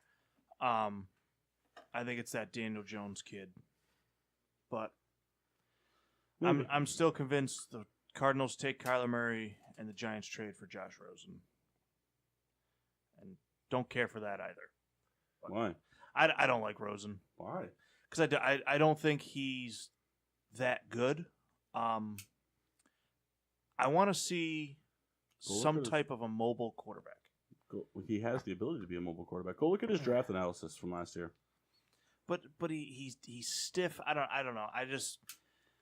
I personally don't think he got thrown into a shitty system too early. Absolutely. And it's not even that he was thrown into a shitty system. It's just that he was thrown into the field of play before that he should have been thrown into play. I personally don't think any quarterback should be drafted and start week 1. No, absolutely not. I don't think any quarterback should be drafted and start season 1 at all. I think every quarterback should be drafted and sit under, even if it's somebody shitty. Even if you draft somebody and have them sit under A.J. McCarron. Have them sit, learn your system, learn and see what works on the offensive line from a visual stand-back standpoint, not from a oh shit here they are, like oh well that didn't work. Yeah, like that, because that's when bad decision making and that's when bad habits form. Josh Rosen has the best natural arm talent out of last year's quarterback draft. Josh Rosen can throw the ball deeper than anybody else in that draft, except for maybe Josh Allen. Josh Allen? Yeah. Yeah. I will say, though, the big thing with Rosen that impressed me, especially over these last just couple weeks, is with all this speculation around Murray and that, I'm sure reporters asking him, what does he think about the team ready to, like, move on from him, that the guy showed up for all the OTA, like he was... He just opened up recently saying that he's not a fan of the chatter and he wants to stay put. I still think that this is part of the Cardinals' smokescreen. They came to him day one and said, we're building this up to trade this first pick. You are the guy. That's it. Keep your mouth shut. We're fine. I mean, the other side of it is, too, and I forget whatever radio show I was listening to, but they were making a note that, like, there's the new coach, and there's a lot of the front office guys that are kind of on the hot seat, so they may go all in to give Cliff full control of bring in who you want, who you think you'll be successful with to kind of save their jobs type deal. I mean, right. It's just another viewpoint, I guess, but I don't know. But who's to say that it won't be an end for them either? For Kingsbury and Murray. Say it again? I'm sorry. They gave up on, if they do draft Murray, they gave up on their head coach and their quarterback after a year. Yeah. What if they go 2-14? Yeah. That's what I mean. What a bizarre happening for 1 year like that. The problem is that they didn't get who they wanted for a head coach, so they picked somebody. And then this record matched what they kind of thought they got, and that was kind of what happened. And it was bullshit. If the person you want, if Kingsbury was the person they wanted all along, you ride it out with whoever you had until Kingsbury becomes available. Yeah. You don't bring in a fucking placeholder for a year. Yeah. Because all that did was fuck with every young person on that roster. Anybody 24 and under was completely just like, what the fuck now? Poor management. And, it's just one of those things. You learn from it, hopefully. Does anyone know what was Steve Wilkes' contract with the Cardinals when they hired him? It was nothing insane. I mean, it's the type of thing like, you're like, when the firing was like, so why did that even occur? But it wasn't like it was like an 8-year deal. It was just, it was very very simplistic. Yeah. If it was 3, then that's what it was. The thing 3 is, for I don't whatever. think the Cardinals ever wanted Steve Wilkes. They didn't. No. But I think Paul, Paul was just saying it was a settling. They wanted Kingsbury. But that's what I mean. I mean, if they And it signed wasn't him for say, available. 5 years like that, that would be I kind think it of. was 2 years. Was it really? It was just, they years settled. They settled. Riddler just said it. It Yeah. was kind of like, here's a placeholder They, until we they get our got guy. anxious and fired the head coach before they had what they thought was the replacement ready to go. Who was it And, that got fired? Well, the GM at the time got into some trouble. No, the head coach. He was the head coach of the Cardinals 2 years ago. Bruce Arians. Whoa. But there was someone between Arians and Wilkes, wasn't there? I don't think so. No, they might not. I think Nah. Bruce Arians just retired. Bruce Arians wasn't out of football for only 1 year. So. I think Bruce was out longer than that. No, I think he only was because remember, I brought up the point like, could you imagine being a Cardinals fan and like, hey, I'm done with football, and he jumps right back into it.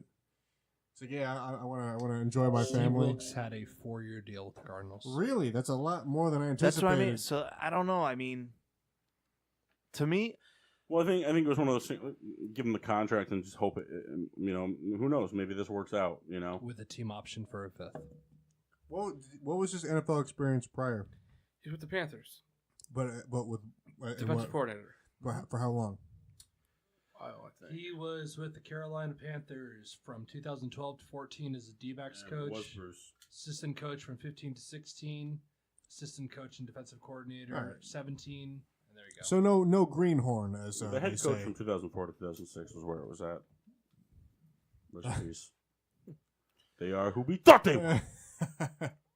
Dennis Green. Gotta love Dennis. R.I.P. Hamilton. Gotta love, was it Chuck Pagano, who the Rams beat 2 years ago, 46-6. He came back out and he's like, yeah, the 49ers kicked our ass real bad. Can't talk shit about him. He's my defensive coordinator now. Oh my God, you guys have Chuck Pagano as your defensive coordinator? Where the fuck have you been? Not paying attention to that. No, he's a good coordinator. Just can't coach. See what happens.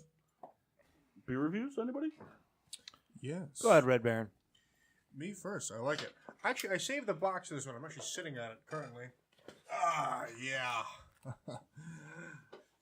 No one thought it was funny. I didn't think it was funny either. One thing I really liked in the box: double dry hopped extreme atomic, 11.1%. It's the first triple IPA I've ever had from 6 Point. It's That's the not DDH. Have I had a previous triple Yep. IPA? Could you tell me what it is? Yep, the Imperialist from Goose Island. On the show, have I had it? Oh, you didn't say on the show. You just said the first triple IPA I've ever had. I don't know. Maybe I tasted that one before, but anyway. You drank 3 of them. DDH high and res. pissed yourself. From 6 Point, New York, Tennessee, 11.1%, about $15. We'll call it a pop for a 4-pack.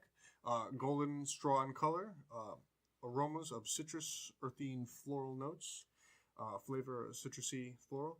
Very easy drinking. High percentage, obviously, which I'm really into. Not filling at all.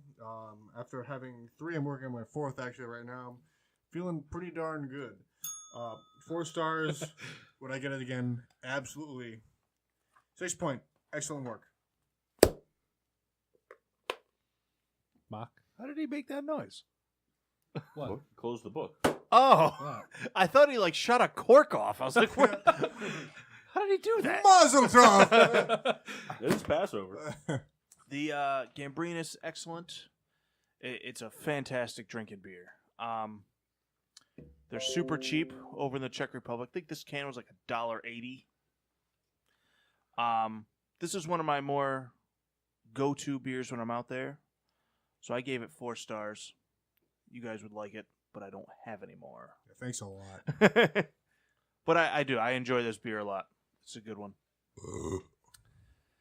I had a super duper little Citra tonight. Tell Kyle how much you hate it. I'm not going to review it because of how many times Kyle's had it on the show. No, review it. All right, well, Your Hooker opinion Brewing matters. here in Connecticut. Straw color, citrusy taste. Shocking, I know. What do you mean? Is Pilsner Urquell just brewed by Pilsner Urquell? Yes. Okay. Bro, you're sitting next to me, bro. It's bitter to go down because obviously it's a double IPA. It doesn't have a very bad aftertaste that I'm used to with the double IPAs though. Strong alcohol content being that it's a double IPA. 3 stars. Sure, I'd get it again. I'm sorry. What kind of beer was it? I said 3 stars. No. What was the type of beer? It wasn't a double IPA. It was. Yeah. I just wanted to hear you say it again. Okay, double IPA. Said it Double like IPA? 8 times. So, Souls? so I had a Bengali. That's how you say it. Bengali. A over I, except after a Y, is the saying. Before me again. Please private stock for that. Whatever. Do it. I don't care. Kyle, how was your beer? It started off rocky, then as I started drinking it, it got better. I probably wouldn't get it again. No? No. Okay. I gave it a 1. Oh, Wow. Wow. It wasn't good, Hey, man. listen, it's his preference. It was And, straight. I It wasn't was great. surprised. I've had better. Like this fucking beautiful thing. I've had better? As he drinks a private stock. Let me ask you a question. Shoot. Have you had better? Than that beer? Yeah. Of course I have. Then- But I just have a wider spectrum of things You I've also had. suck at. At what? No, At Riddler? what, Kyle? Tell me. not gonna say. No, say it. Genetic At coordination. fantasy sports, is that what you're looking for? A You lost to somebody who didn't even know No, he was fantasy playing. football you suck at. Oh, wow. The guy who won? Wow. Can you believe it? The guy who beat Kyle twice that The guy year? who lost to Zach Stacy? Yeah, the guy that also lost every year besides that, and I won twice since that. Maka's yet to win. Sorry. Yeah, So what he did is he used your loss as a linchpin for his victory. That sounds like a bad winner right there. No. You never claimed to be a good winner. Ooh. Maka can't beat me. He knows. Kyle cheats every season. And refuses to admit his luck is a factor. It's not. He's not. admitted It to is. me. It is. He said It it is to me before. No, it's not. It Kyle, is. it absolutely It is. The guy picked Eddie Lacy with the first pick. Kyle, Any person Kyle, with a Kyle, brain would have known Kyle. he wasn't going to be that good. Are you fucking serious? Are you fucking serious, Kyle? You, a person who pays attention to every fucking thing that matters about Yeah. anything fantasy, who preaches to every person who ever picks up a cell phone to play a fantasy game, says to not research. Eddie Lacy was the number 1 running back to go that year. And that was a That year. mistake, and we all told you that. No, you didn't. No, you didn't. You dummy. I tried You- to trade for Eddie Lacy. You idiot I soul. would have never drafted him number 1. I'm sorry. You idiot soul. Jeff wouldn't have. Pat wouldn't have. Even Pat wouldn't have. You know what's funny? Pat might have only Pat been would've. auto draft. Hindsight is 2020. Yeah. Hindsight's Vito 2020. definitely And Kyle, I'll would tell have. you what, you would never worn glasses ever playing fantasy football. Thank you so much. What All the right. fuck did he just say? You muted me I admit it didn't matter. He didn't talk. because you're wrong. Riddler, how was your beer? I'm not wrong. Kyle, it's in hindsight. We'll see what happens next year. The reason why It's in Tell you hindsight. what, Kyle. Hold on. If you take Eddie Lacy this year, I will. I'll take him first overall. If he makes To it to a Kyle's squad. defense, though, He's with the Ravens. he drafts Chris Gregg every year. That's the last pick. He's But one of then my you favorite give up players. your IR spot for him. Well, So when somebody tell you does what, get I injured- only ran into that situation once, and it was and you this pick year. from the same division every year. You always pick the Chargers. I like those players, and you know it Yeah, works you're out. right. You might like those players, but they're not the best fantasy players. Kyle, you're taking one player from one fantasy situation, and We you literally use just it. said you picked the entire Chargers, and you agreed. Yeah, I mean, Kyle, no, you're missing You the- traded for Mike Williams. I didn't trade Mike Williams. I picked him up. He's never been. No one ever drafts him. That's why I picked him I up. drafted him, and I cut him And I picked him up. I didn't trade for him. But then you wrote him out for the because whole he year. wasn't producing. Kyle, the Eddie Lacy argument is garbage, and I'll tell you It's why. not. Kyle, it is. It is. Kyle, because you, a person who preaches to death for research and for, if you don't read this and that and not use any logic whatsoever, he's not going to be. Kyle, So if you did your research and you did your logic, and what's that, Kyle? you would have never picked Eddie Lacy Kyle, with the that's first pick. untrue. That's untrue. Yeah. Because you, Kyle, because you Can I ask you a follow. question? Yes, sir. If Yahoo Fantasy Sports ranked him as the number 2 overall player that year, would you have picked him number 1? Perhaps. I think I would. I wouldn't have. Kyle, you say it in hindsight. No, I would have picked him at number Kyle, fucking you 7. Kyle, you say it in hindsight. Because you know why? We're what, 5 years removed from the league now? You say in hindsight. Can they And hear Kyle, him right now? Yeah, What? they can hear me. Did you unmute him? oh yeah, he's been unmuted this whole time. No, but in the same breath, who did you take first overall last year? David Johnson. And I made a mistake, and I traded. Well, no, but that was different, though. David Johnson didn't play well because of a bad offensive line and because But the because point of I'm mild making- injury. Eddie Lacy didn't play well because he was terrible. But was he fat. came off a great season. Last year, no, he didn't. No, the Eddie year Lacy- yeah, the yeah. year before You're Kendall right. drafted him. Nah, But I came off of an found above out average season. It was It wasn't mistake, a great season. And then I traded him. Eddie Lacy was the number 1 overall rated running back because he was on the Packers, not because he came off of a great season. That's why. Well, then why did every fantasy squad, the people who And are that's in why charge? everybody that took Eddie Lacy with that pick finished in last place. Well, that's an incorrect statement because that's entirely it's an arbitrary statement. It's that you're just making. like how people Because picked how Le'Veon could this year. so you pick Eddie Lacy, and then you also pick, for example, if Aaron Rodgers had a good year, if you also picked, if Wes Welker at the time, if he had a big year, and it's an arbitrary statement, Kyle. It's arbitrary. It's in Are you hindsight. saying because you took Eddie Lacy, you took Wes Welker? No, I never picked Wes Welker. Are you I'm sure? God, why would I? The point I'm making is Here's a Bronco. I think the luck that comes from fantasy football is just based off injury, but not based off drafting. I would agree with that 100%. It's purely off injury, nothing else. I don't think it's based off drafting. Not if you, it of course is. Of Every course year, it's. everybody David has Johnson a better. was a perfect example. Everybody. But David Johnson was banged up and played behind the worst offensive line in football. That wasn't supposed to be that bad. And It's- you could it's tell an ahead of entirely- his- it's his entirely season. I don't think I arbitrary. would have ever taken And David I can Johnson. tell you this. And I took that David Johnson from you, and he produced for me. Entirely arbitrary. David Johnson produced for me. I had a Uh, couple 30-point games with him.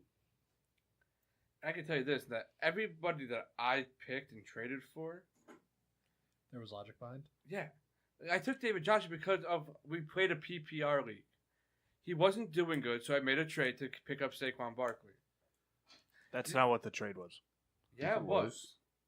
I thought you traded David Johnson to Kendall. No, David Johnson went to me. Who did you Oh, trade? no, David Kendall? Johnson did go to Kendall, and then I took David Yeah, Johnson. you traded David Oh, Johnson. I got for Julio Jones. Yeah. Well, don't act like that was just a bad trade. Coming I from wanna the hear guy, from you. yeah.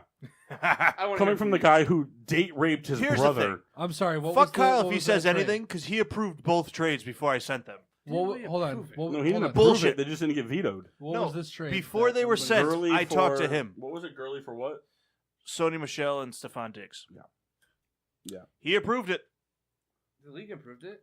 Kyle, I talked to you before the trade I was said sent. it was okay. I didn't say it was great. I didn't say it was great. I said it was okay. Yeah, and guess what? It bit you in the ass. No, I just didn't win. Amari Cooper bit me in the ass. He wasn't on my team. Fuck that guy. That I remember. We'll see what happens this year. I'm not playing. Paul, you say that every gotta year. play. You guys made me play last year. I did not want to play. You Because made it's me fun play. to play with friends. I'll take your spot. You guys aren't my friends. You're my coworkers. Oh, that's not nice. You have to actually pay attention to it this time. I'm not paying attention to baseball. No. The year that we had you in it, you didn't pay attention. I didn't know football back You also drafted all Rams when they were terrible. then. Yes, I did. Actually, that was the year Kendall won. Yeah. Guess what Ram you didn't get? No. Zach fucking No, Stacy. that I was did that end up year. getting Zach You did it Stacy. 2 years ago. No, you didn't, And 'cause I didn't- kept it. and It you was not forgot 2 about years it. ago. Oh, No, that was the no. No. It was not No, 2 the years year ago. he did it wasn't the year that. No, that was the year Chris won. That Well, wasn't the year he did swear it was the year to Christian God, he Kowski won. did it 2 years ago. It was No. not 2 years ago because we were in it sophomores. was in it was high- the or year in Kendall won college. because we did the draft at Kyle's house. That was the night I met you. No, Christian Kowski won that year. It was the year after. No, Did Social media Pat plays. ever win one, or did he lose? Pat lost. I don't know. Pat always starts out about 8-0, and then No, I think Pat did win one. Pat had some good years. No. he lost to me. Pat in the- lost to you. Yeah. Pat lost to you, then Mock lost to you, then Pat lost to you, then I lost to Jeff. Beer review. I'm the Buffalo Bills Yeah, of fantasy football. I've been How to was your 3. beer, Paul? Which one? Both. You can pick I have one. 3.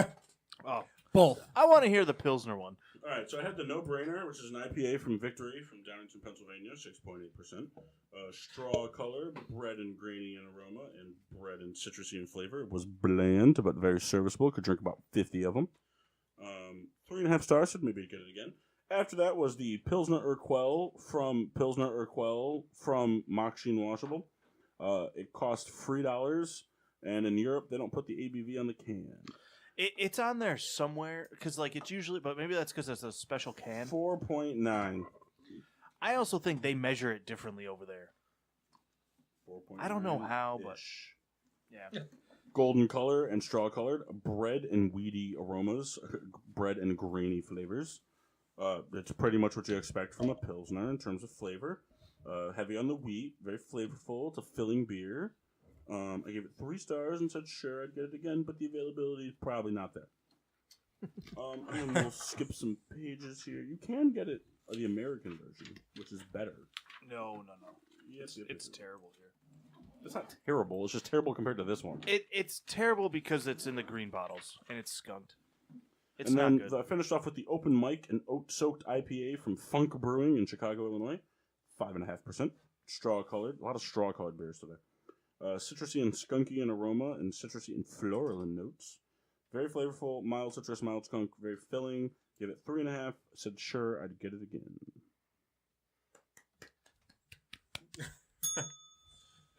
Where can they listen to us? Be sure to find us on Facebook and Instagram at Getting Sports with Drunk. Twitter is GSWD_4. Make sure to use the hashtag GSWD for all your daily uses, whether it's sucking at fantasy football or sucking at fantasy football. Subscribe on Podbean, iTunes, Google Play, iHeartRadio, and Spotify. Pretty much anywhere you can find a podcast, we're there. Or internet radio show. Yes. Check us out every Monday night here on the PPR and Radio Network from 8 to 11-ish.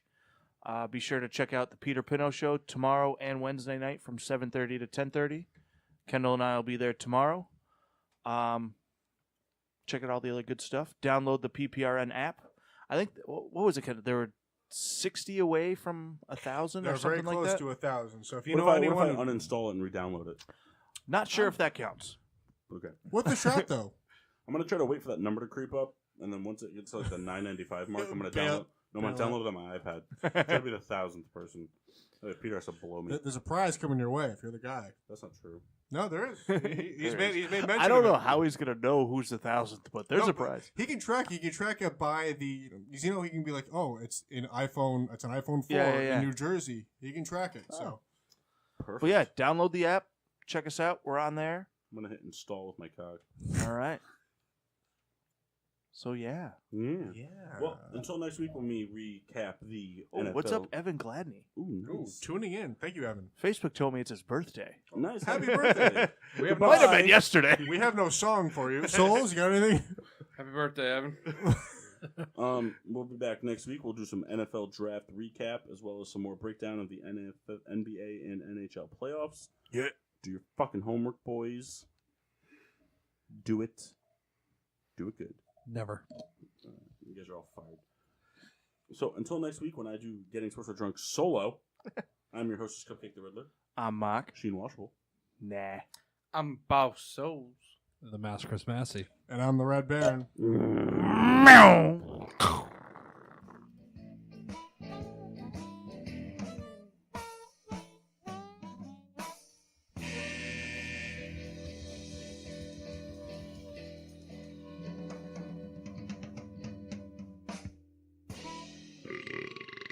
Yeah.